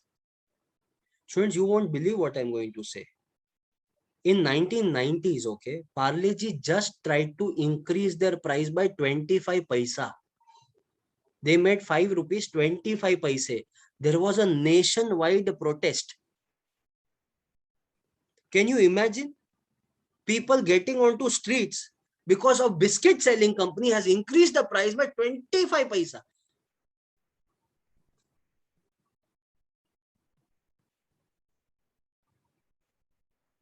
However, Parle-G reduced the price back to 5 rupees. Students, the price at which the Parle-G sells its biscuits, the competitors will not be able to even produce at that price. And it is not only India's, but world's largest selling biscuits. Even today. How did they achieve that? Economies of scale. Look out their reach, friends. Parle-G is not only available in urban areas, it is also available in semi-urban, rural areas, even in forest. If you go for trekking, you will find Parle-G, if not else. Right? Even if you go to an isolated island, there will be someone who will be selling Parle-G there and the bottled water. This is one product, friends, which is loved not only by kids, but also by adults and senior citizens. Rich people also buy this. Poor people also buy this. This is the product, friends, which is available at the most expensive malls as well as the smallest store in the world. In fact, friends, this is the product which not only human beings love, but also stray dogs eat it very nicely.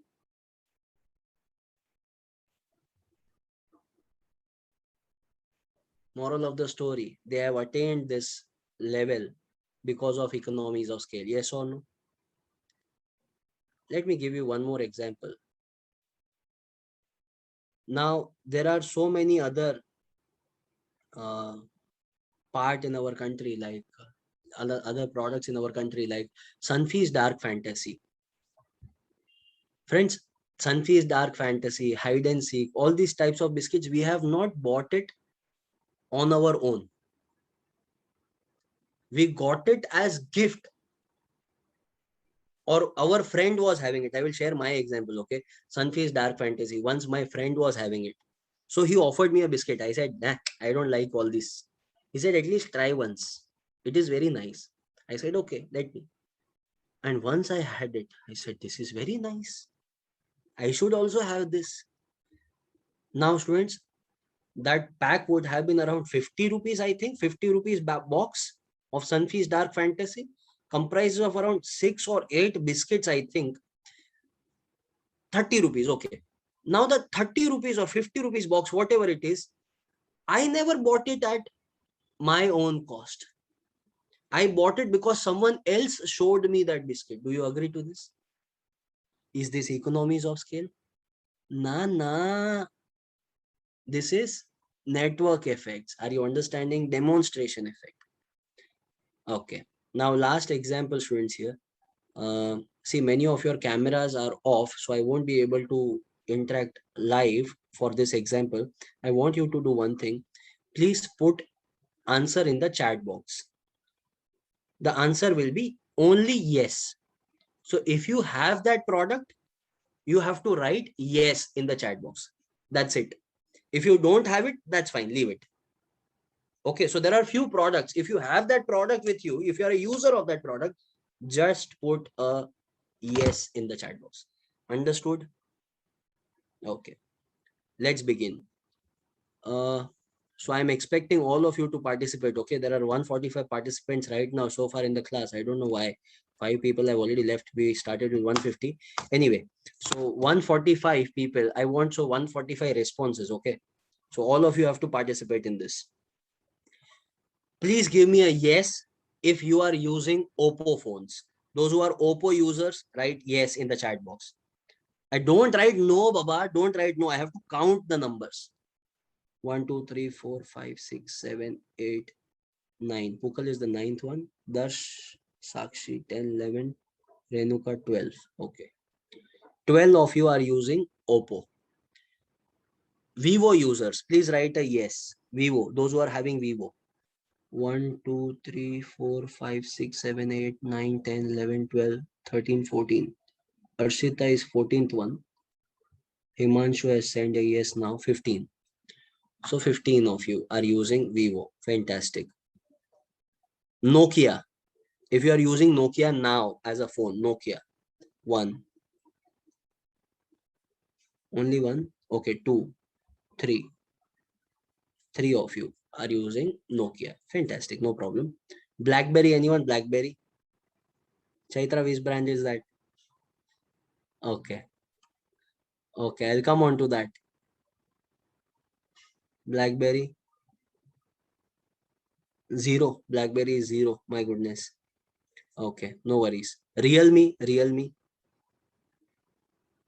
1, 2, 3, 4, 5, 6, 7. 7 of you are using Realme. Fantastic. iPhone, Apple iPhone. 1, 2, 3, 4, 5, 6, 7, 8, 9, 10, 11, 12, 13, 14, 15, 16, 17, 18, 19, 20, 21, 22, 23. Shalini is 22nd. Rahul is 23rd. So 23 of you are using Apple iPhone. Okay. Very nice. Samsung. 1, 2, 3, 4, 5, 6, 7, 8, 9, 10, 11, 12, 13, 14, 15. Yadav 16, 17, 18, 19. Tejasvi is 19th. 20. Himanshu. Anyone else? Someshwar is 21st. Okay. So 21. 21 of you are using Samsung. Okay. Motorola.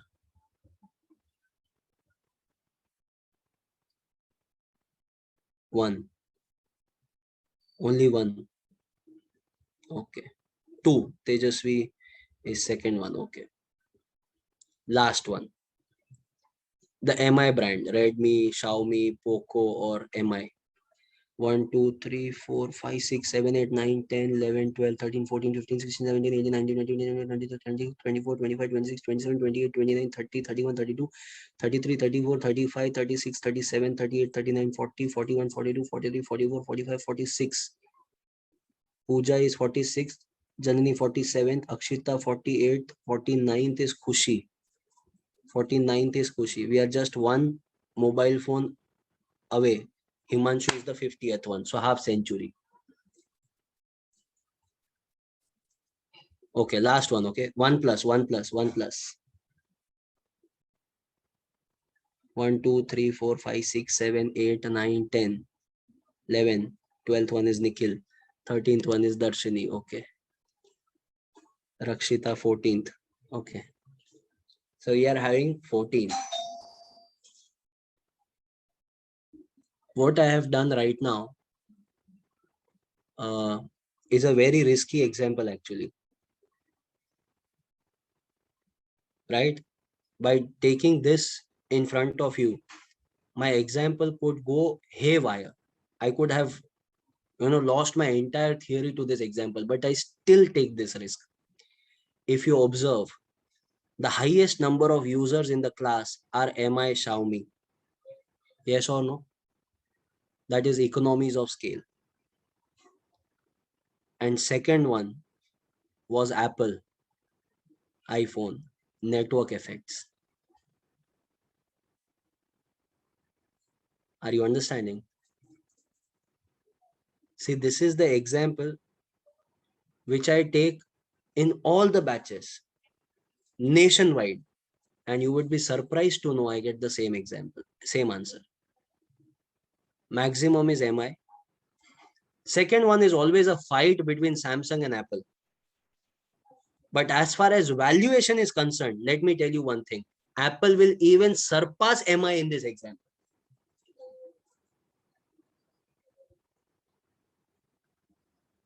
Are you understanding? So either you have to build a business model like MI, or you have to build a business model like Apple. So be at either economies of scale or be at the network effects. Anything in the between will be lost in the market. I hope you are very clear in this example, friends. So I've given you two examples, Parle-G Sunfeast, and other one was MI and Apple iPhone. So I'm sure you are now very much comfortable with this entire theory. That completes our unit number 1. Okay, so you can just write down the name of these examples, and then we take a small break of around 4 minutes. We start again at 12:05. Okay. Thank you so much.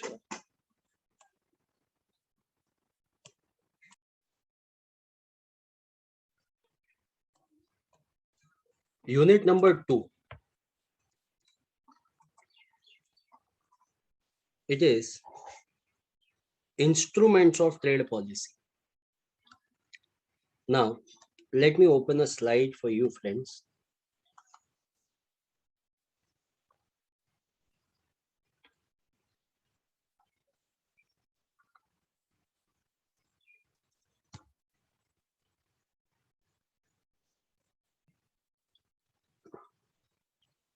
Instruments of trade policy.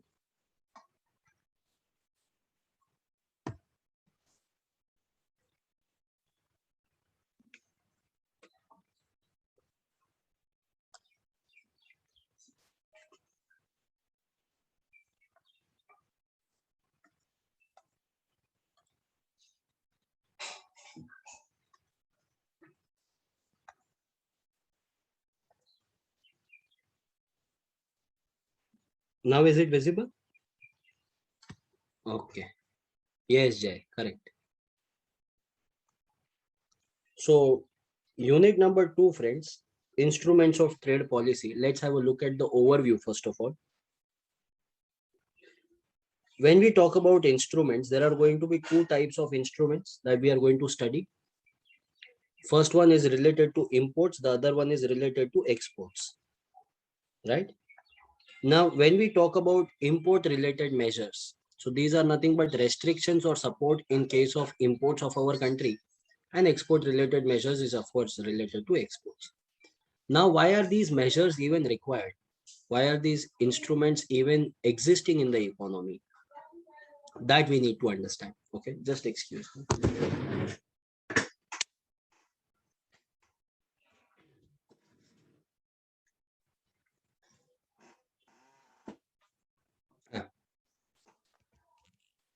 See, when we were colonized or when different countries were exploited by the developed countries of the world, all this happened because of only one thing, and that was trade. Correct? India was made slave for more than 200 years. For what? What was the primary cause for that? It was trade. Now, in the future, do you want the history to repeat itself? No. We cannot stop trade. But of course, while doing trade, we can have some precautions. And these precautions are instruments of trade policy. Okay. So now let's talk about these precautions one by one. There can be two types of precautions. Either it will be import related or export related. Now under import students, either it will be tariff measures or it will be non-tariff measures. Now when I say tariff, it is nothing but related to tax. Non-tariff means what? It is quantitative restrictions.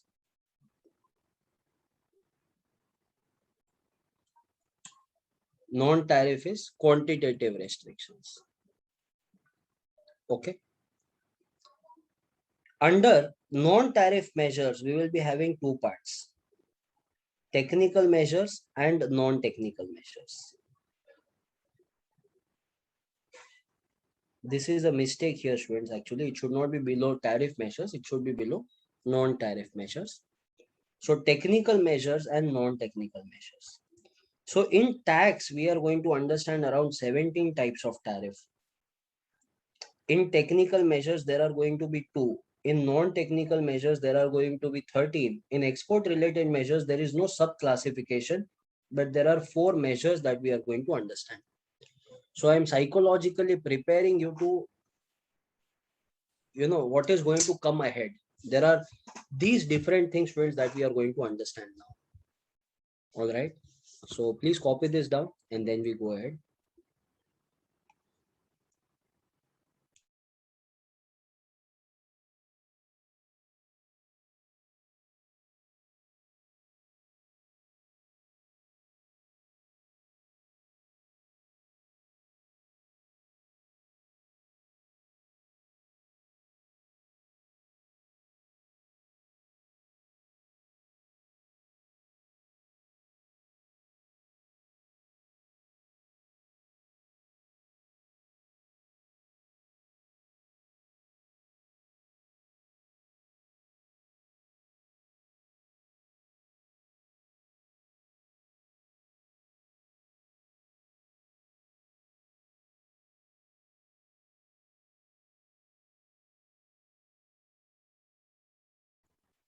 Let me know once you have completed this, friends.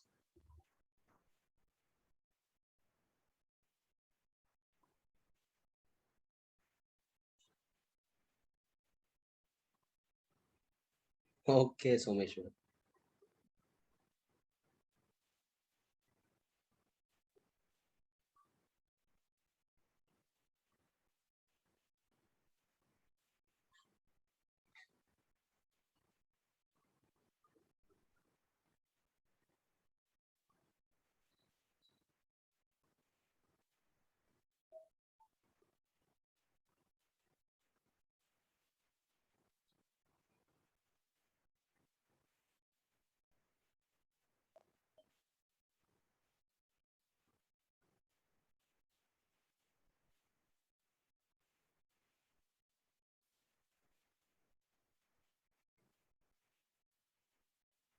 Okay, friends. I can see your messages you have already completed.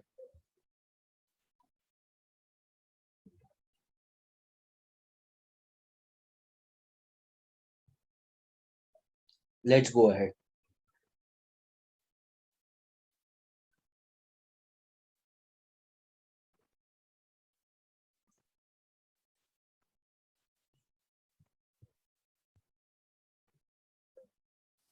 Now, when we talk about free trade, yes, Vishal, definitely. When we talk about freer trade or free trade, you know, there is minimum intervention, minimum state interference. So under freer trade, buyers and sellers from separate economies voluntarily trade with minimum of state interference, that is government interference. And how does this take place? With the help of market forces, that is demand and supply. Protectionism. Protectionism is nothing but when you apply instruments of trade policy. So when instruments are imposed, that is called as protectionism. On the other hand, is a state policy which is aimed to protect domestic producers. It helps us in protecting our domestic producers against the foreign competition through the use of tariffs, quotas, and non-tariff trade policy instruments.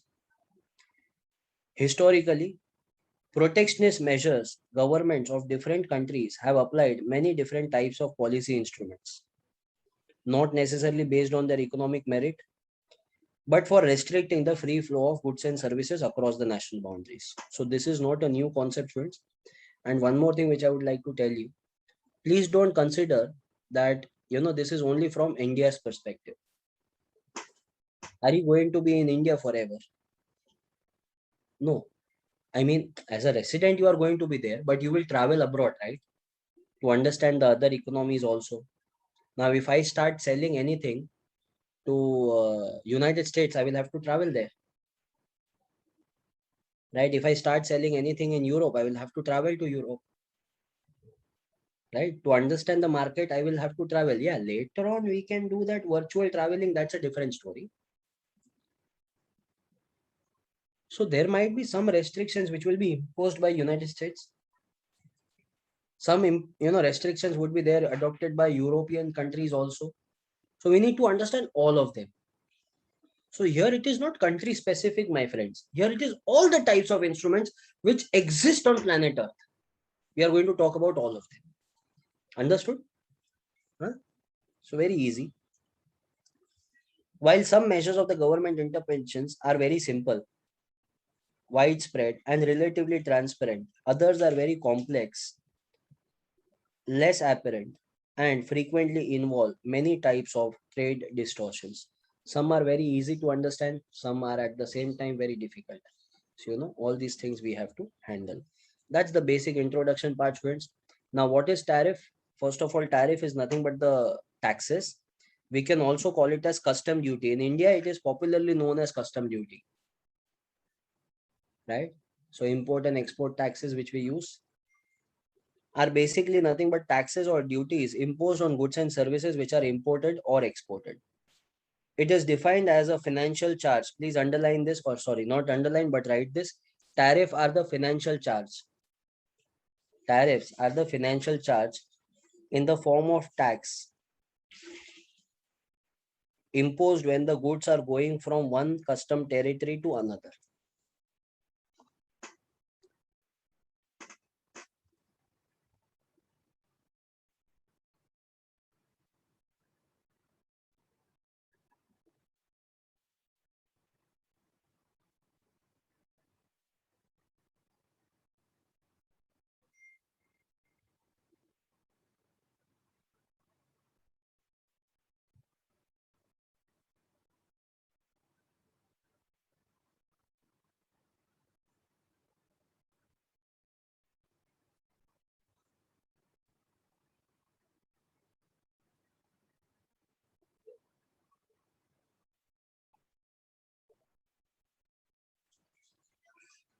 Done?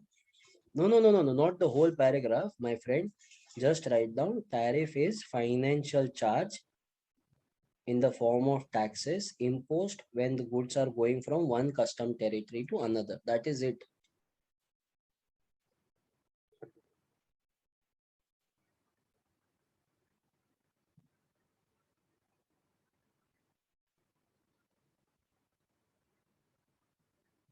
Yes, Nikhil, that's correct. Now, friends, the question here is why do we impose tariff? Why tariffs are required? So let's understand that part. Tariff basically aim at what? Altering the relative prices of goods and services imported. So to contract the domestic demand and thus regulate the volume of their imports. It is imposed basically we don't want to have a high level of imports in our country, or else it will affect our domestic market, right? People will not buy the domestic product if we go on importing. So by imposing tariff, we increase the price. Now, the main goal of tariff are to raise revenue for the government, and more importantly, to protect the domestic importing competing industries. So it's a dual advantage of tariff. It adds a revenue to the government. Also, it protects our domestic territory products. Now let's go ahead, friends. First thing that we are going to understand, it is form of import tariff. So you can give the heading in your notebook, form of import tariffs. Now, one by one, we are going to talk about all the different types of tariff which are there in the world.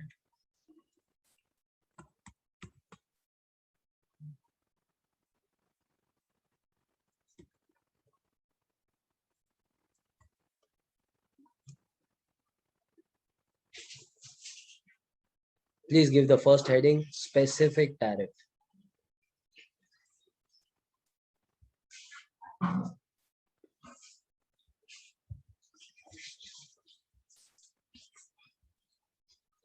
Specific tariff. A new screen must be visible in front of you.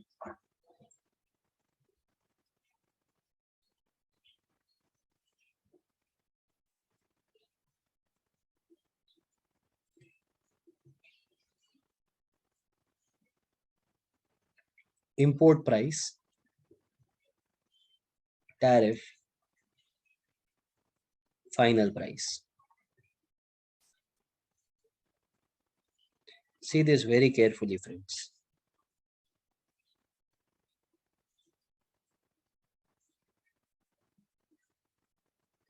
First case, you are importing a commodity, and that commodity is, let's suppose, priced at 100 rupees.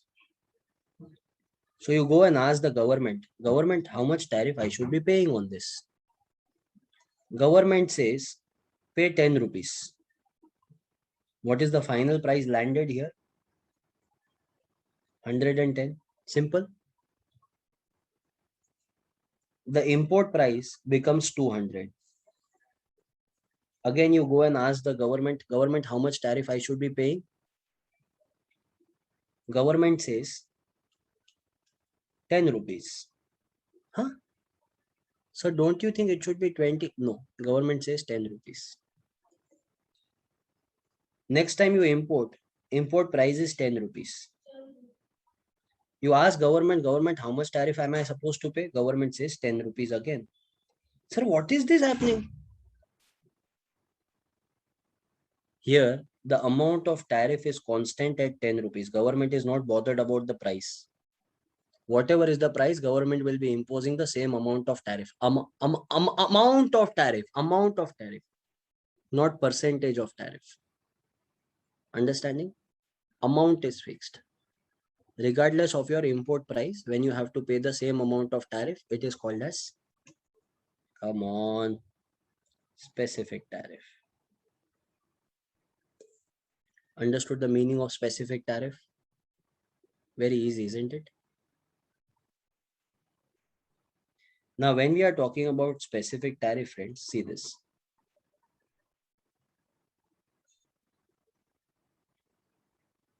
Here,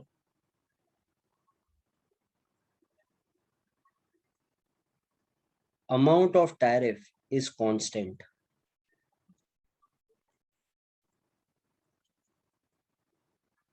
Percentage of tariff, maybe it will be changing. If you calculate the percentage, it will be different, but the amount of tariff remains the same. Yes or no? This is called a specific tariff. Please copy this.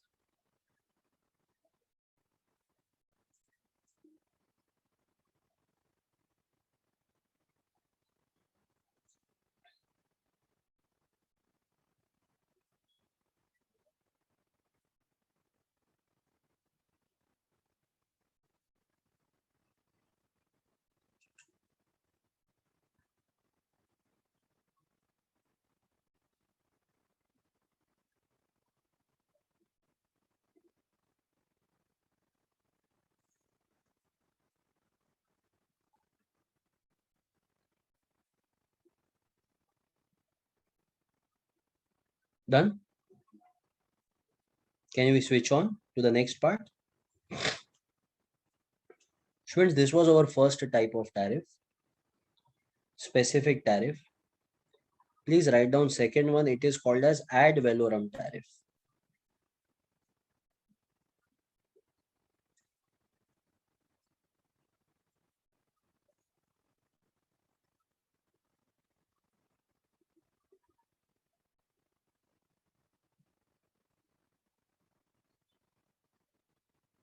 ad valorem tariff.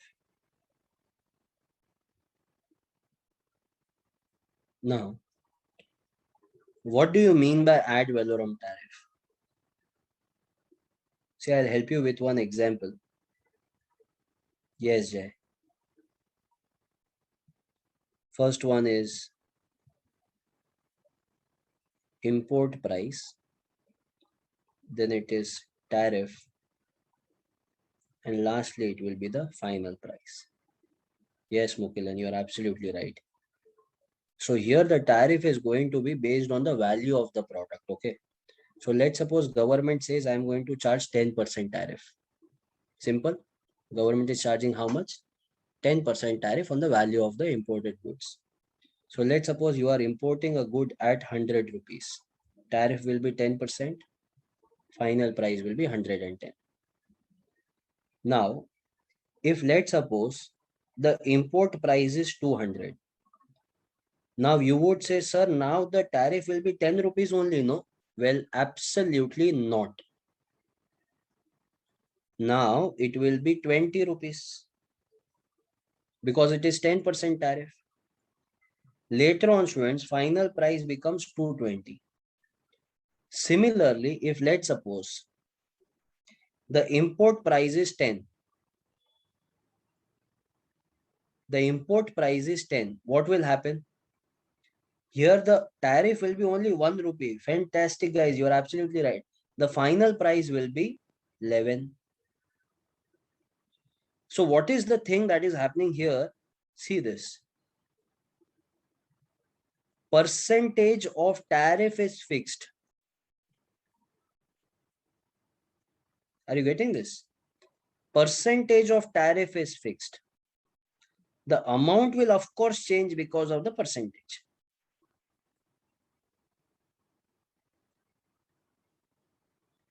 Such type of tariff is called as which tariff, friends? Ad valorem tariff. Easy, no? I don't think these are difficult ones. Okay.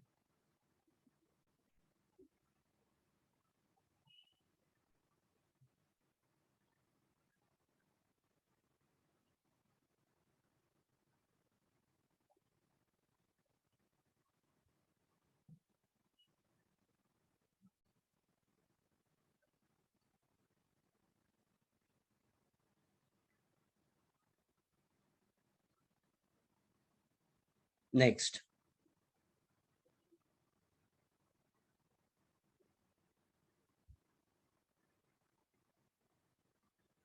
The pronunciation is ad valorem.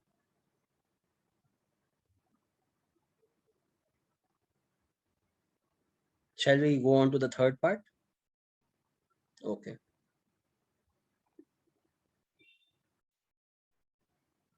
Please write down. Third one is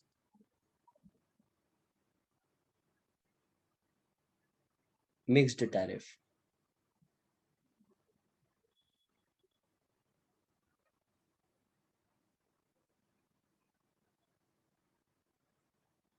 Mixed tariff. Now, what do you mean by mixed tariff?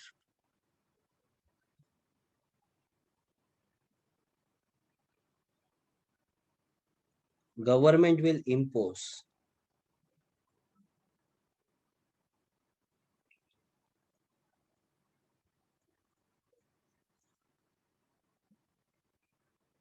specific and ad valorem tariff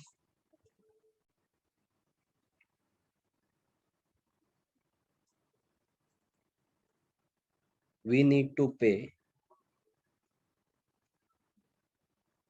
whichever is higher. Simple. So I'll just give you the numbers, you complete the table. I'm sure you will do that.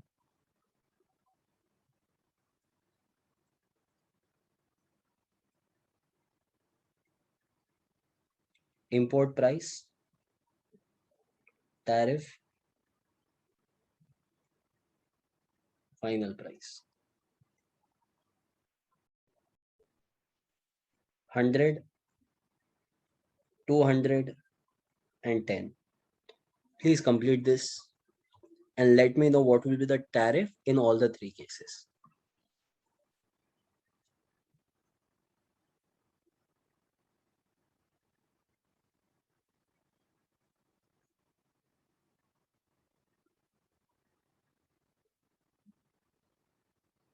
Tanishka, that's right.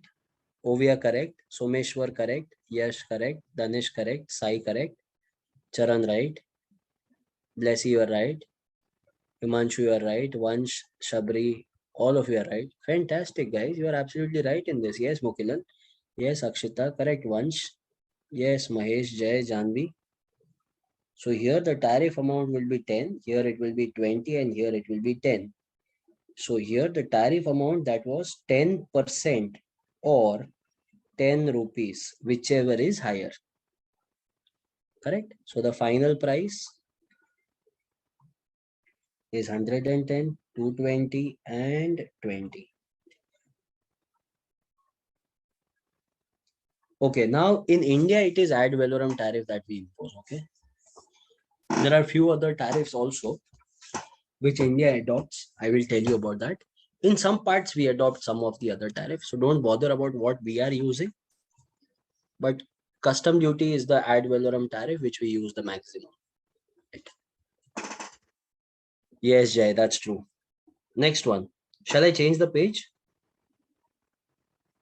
Fourth one is compound tariff.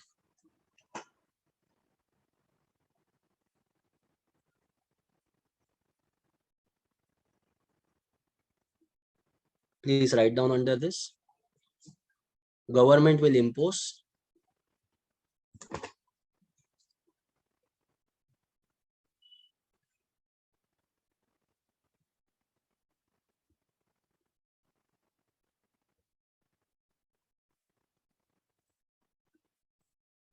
Government will impose specific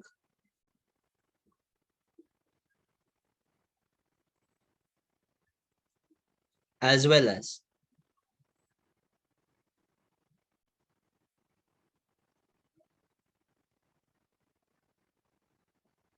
ad valorem tariff.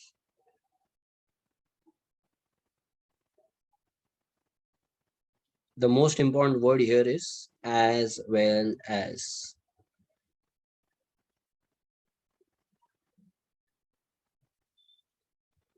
As well as. Do you understand this?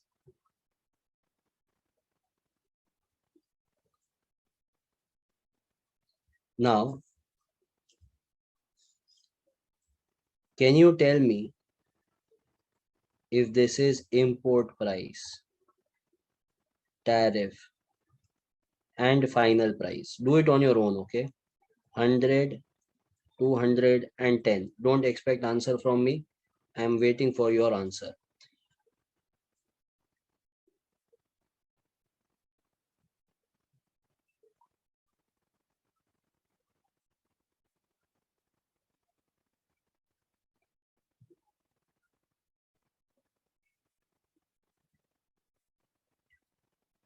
Very good, friends. Here it will be 20 rupees because we are imposing both 10% as well as 10 rupees. See, it is not either or, it is both. Here it will be 30 and here it will be 11. So this comes down to 120, 230 and 21.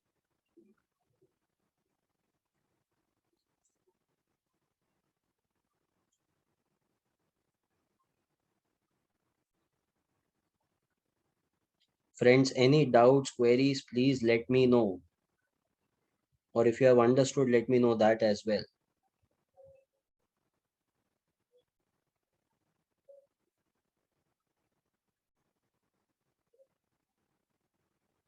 Very clear. We have understood, by the way, 4 types, okay? 4 different types of tariff we have already completed. Okay, great. So let's go ahead to the next types.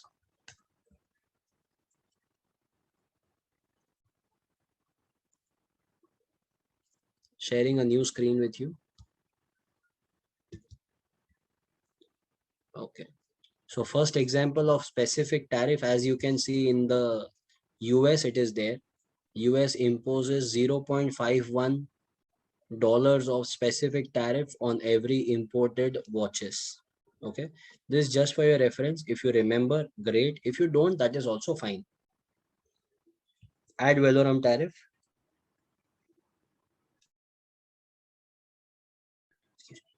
Yeah. In India, we are using ad valorem tariff. For example, on case of luxurious goods, we are imposing 28% tariff, which is nothing but ad valorem. Right. Mixed tariff. Now, why did we have written it as 3, 4, 5, but here if you observe, it is again 1, 2. Why is it so? First two, that is the specific and the ad valorem, are the primary ones. Rest all are the permutation combinations of these two. Okay. So in ICI, it is just then categorized into different parts. But you need not worry about that. We will continue 3, 4, 5. Okay. Yes, Danish, you have to explain it in your own words. So mixed tariff and compound tariff. Please write down the next part, that is technical or other tariff.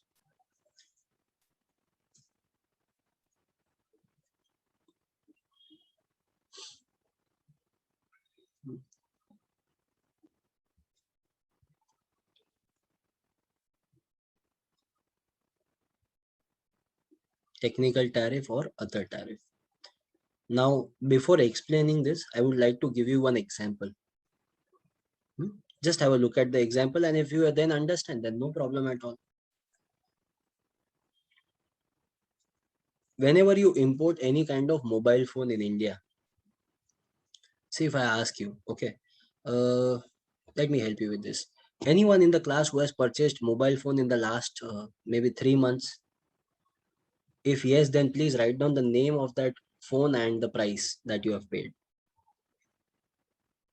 In the last 3 months, if you have purchased, please write down the name of the phone and the price that you have paid. MI X Pro, MI 11 X Pro. Okay. This is worth 37,000. Mahesh F52 Samsung 20,000. Realme Nazaro. Okay, 15,000. So whatever price you are saying, it is about the mobile phone, isn't it? Well, no. That was a tricky question. You have the example in front of you, but still, when I asked you what's the price of the phone that you have paid, you said 37,000, 15,000. Well, that's not the price of the phone actually. That's the price of the handset, plus the charger, plus the earphones, if any, plus the box and everything. Now, see, from a consumer's point of view, it is just the mobile phone price. But if you observe, government cannot have the same behavior. So what does government do? Whenever that mobile phone comes, government will levy a different tariff on the mobile handset, and different tariff will be charged on the accessories. So when government imposes tariff, not on the entire part, but depending upon the different products or the components, such type of tariff is called as technical or other tariff. Understood the meaning of technical or other tariff? Yeah. So just write down this example which I have given to you. In India, 12% is for the device and 18% will be for the accessories. It is called as specific tariff. Oh, sorry. It is called as technical or other tariff.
Done, friends?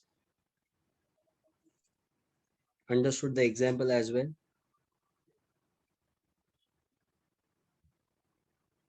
No, Himanshu. Not trading since many days. I don't do intraday trade. Is this the reason iPhone stopped providing? That only Apple will be able to answer. Yes, Tanishka, that's right.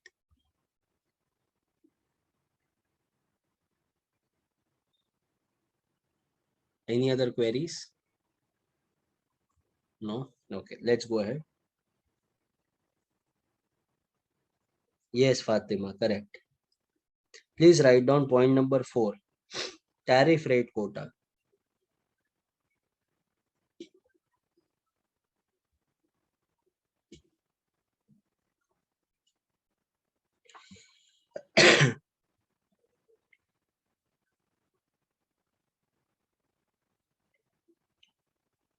Tariff rate quota. Now, what do you mean by tariff rate quota, friends? Anyone who has been to UAE, UAE, anyone? UAE, UAE, Dubai, Dubai, Dubai. No? Okay, Fatima has been to Dubai. Himanshu has been to Dubai. Okay. So why I'm asking this question, I want to know from you. Even if you have not been to Dubai, if you know the answer, you can still contribute. What is that one thing that Indians buy the most while coming back from UAE?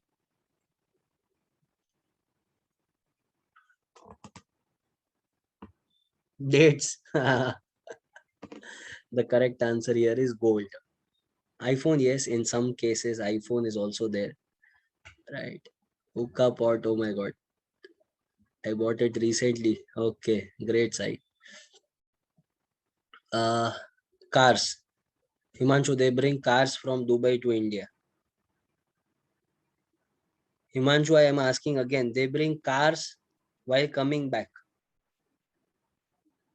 So when Fatima went to Dubai, she went by plane, and now while coming back, she will come by car.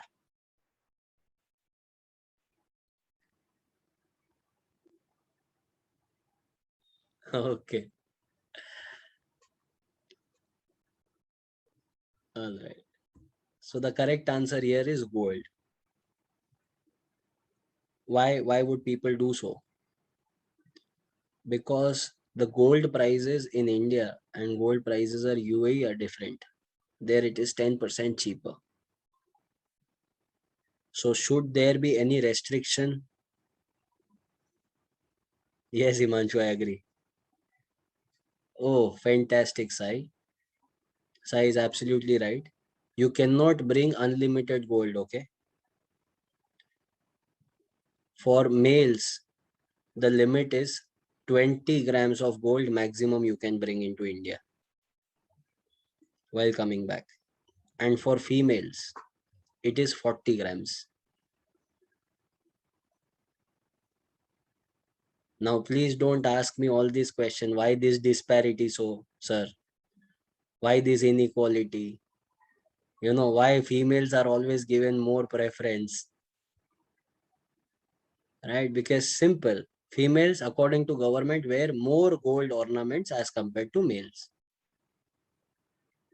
Now, there are few funny doubts which I get here. Sir, what if a person is transgender?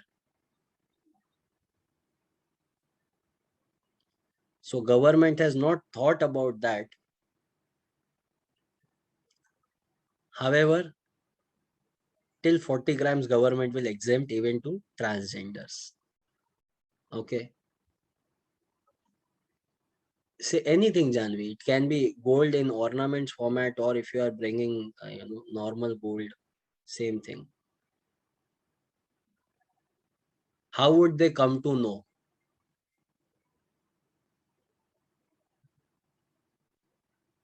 See, they are not, like the people who are at the airport authorities. They are not nashedi. Okay. They are not high on drugs. right? So they will come to know about it. They will be doing the normal checking. We should be wearing it.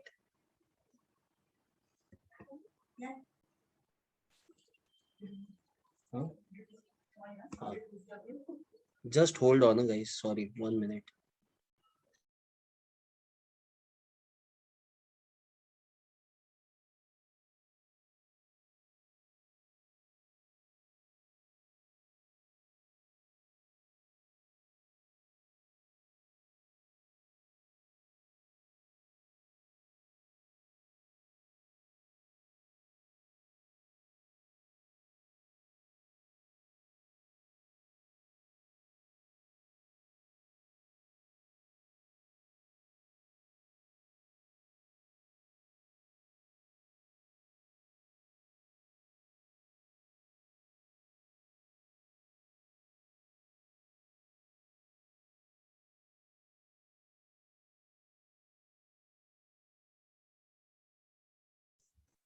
All right.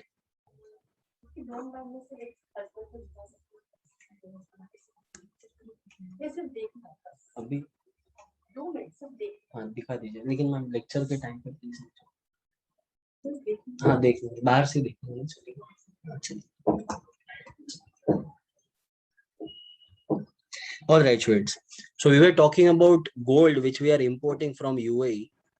All right. So now in this case, for males we are having 20 grams and females we are having 40 grams.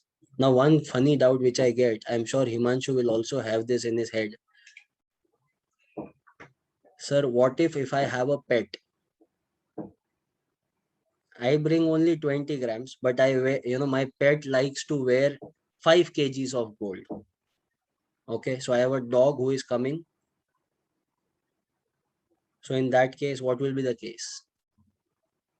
So the answer here is government will not do anything with the pet. They will allow the pet to come into India freely, but your residential address would change.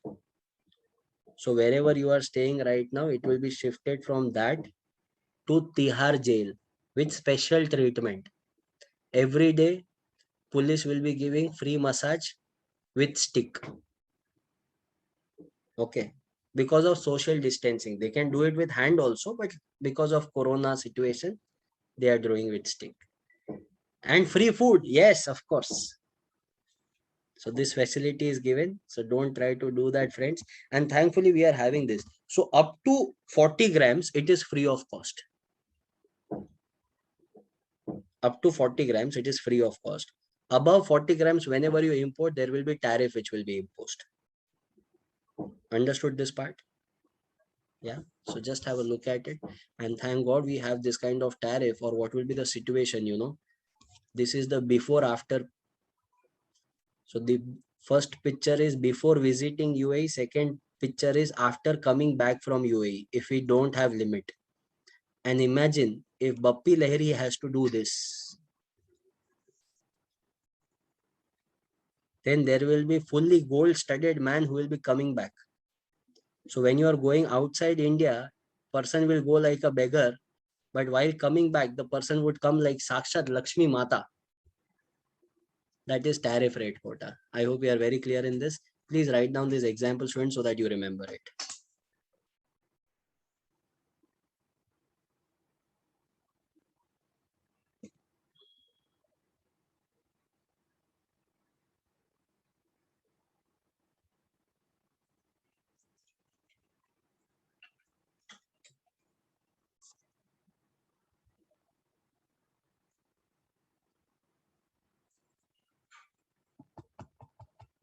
Let me know once you have completed the copying part.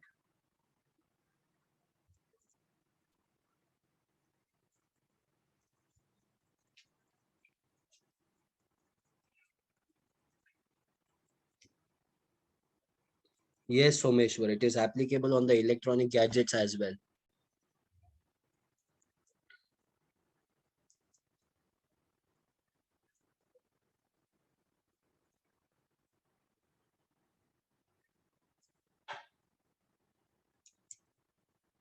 Danish, difference in rate is due to currency, yes, due to taxes as well.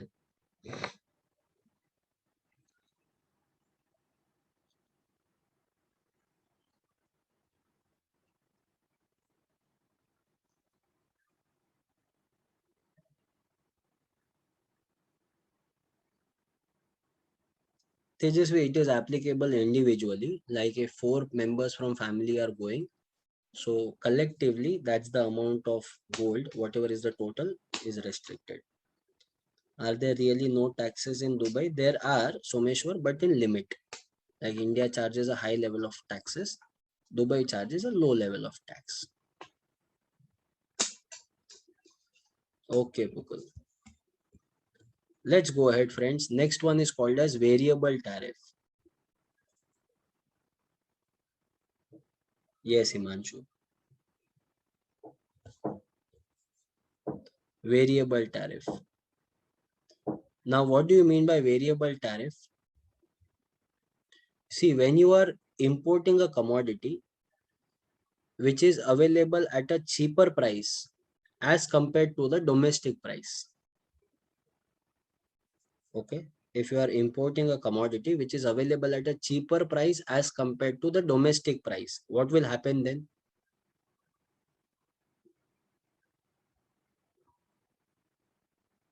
In that case, people will go on importing more and more. Domestic industries will be hampered. Should you allow that? So government will impose a tariff on the imported commodity so that it matches the price of the domestic market. Getting this? Tariff is levied on the imported commodity so that the price matches with the domestic prices. This type of tariff will be called as variable tariff. Understood variable tariff? Yeah.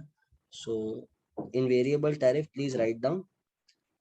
Variable import tariff is levied on imports that raises the price to a level of domestic prices. Example I have already given of European Union on the screen, you can see they have levied this tariff on the agro products.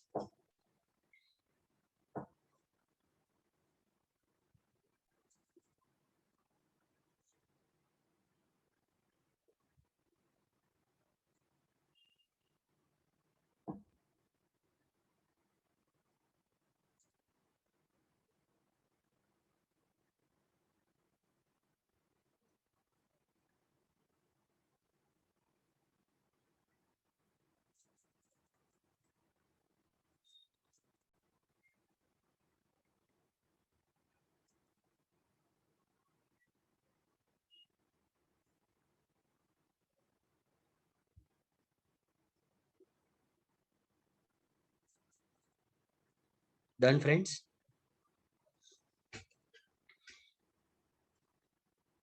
Now, most favored preferential tariff, all these tariff we are going to understand in the next lecture, not today. However, escalated tariff we will cover today. Please write down the next point, escalated tariff.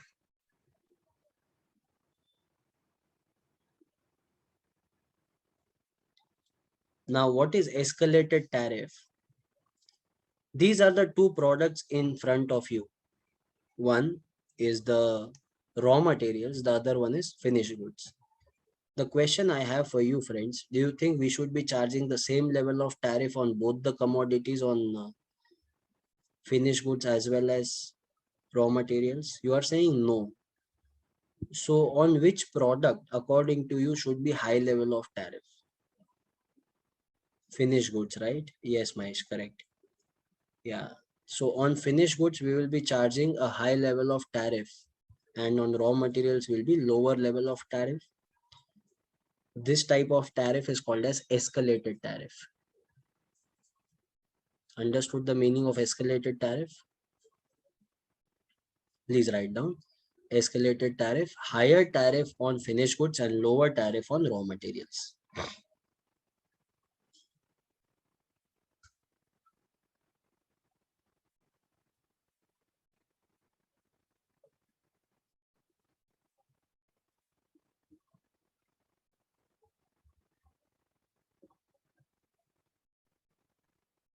Next, prohibitive tariff.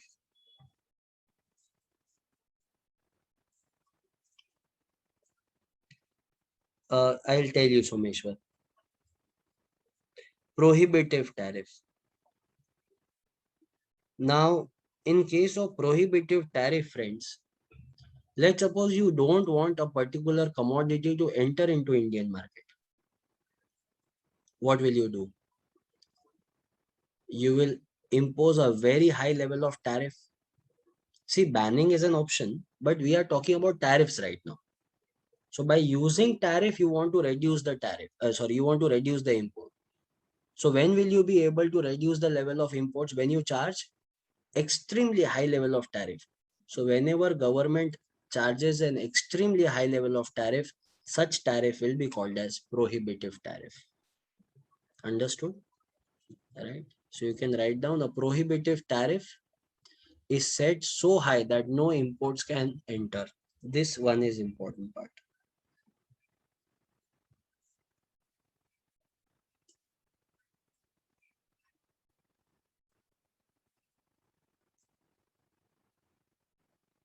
In India, we have imposed prohibitive tariff on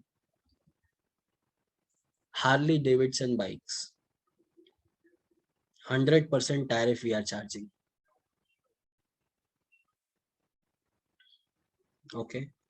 And prohibitive tariff is also there in case of agricultural goods, a broad swath which is used for fodder. Government has imposed a prohibitive tariff on that as well because government doesn't want to put the life of the marginal farmers at risk.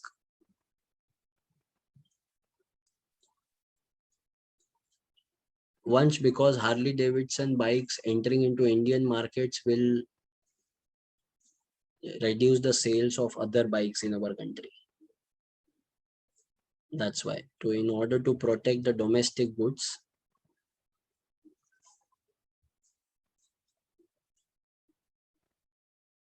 yes, that's right.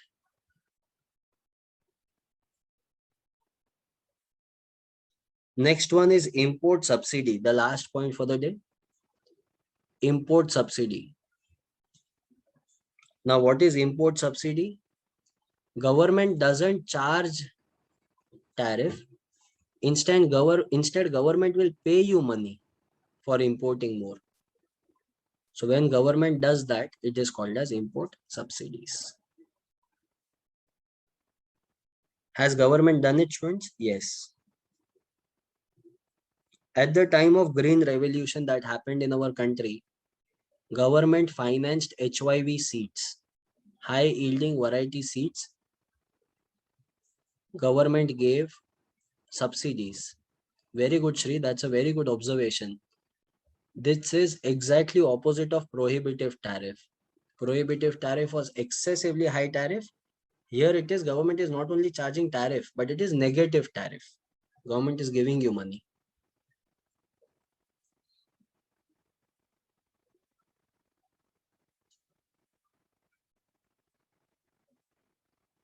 Done, friends?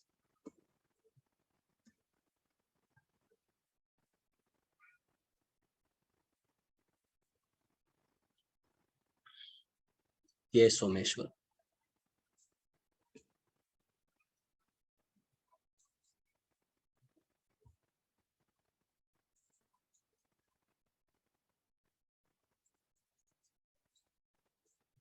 Done? Okay.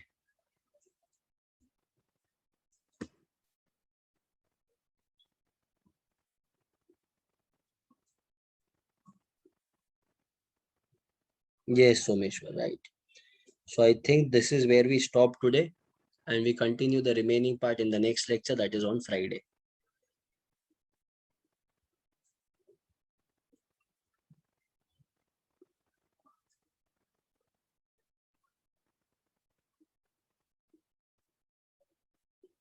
Yes, Janvi. Before 10:06, what did I do? We did the revision part of absolute advantage theory, Janvi. Okay. Someshwar, how will you remember all these things? So you need not remember the points. You need to remember the content which is there in the points, because they won't ask you the types of tariff. They will give you the tariff and they will ask you to explain it. So it will be simple. Don't worry. As far as possible, please remember more examples. That will help you a lot. Okay. So now those who are having doubts, only those need to wait. We will be discussing your doubts. If you're not having any doubts, thank you so much. This is Chirag sir signing off. I'll see you again in the next lecture. Bye bye. Take care. God bless you all. Jai Hind, Jai Economics. Bye bye. Is there tariff on equipments used in defense? Yes, Prithvi, we do have. Sir, what did you tell about completing the course? We'll be doing that by Sunday, Preeti. Thank you, Shruti.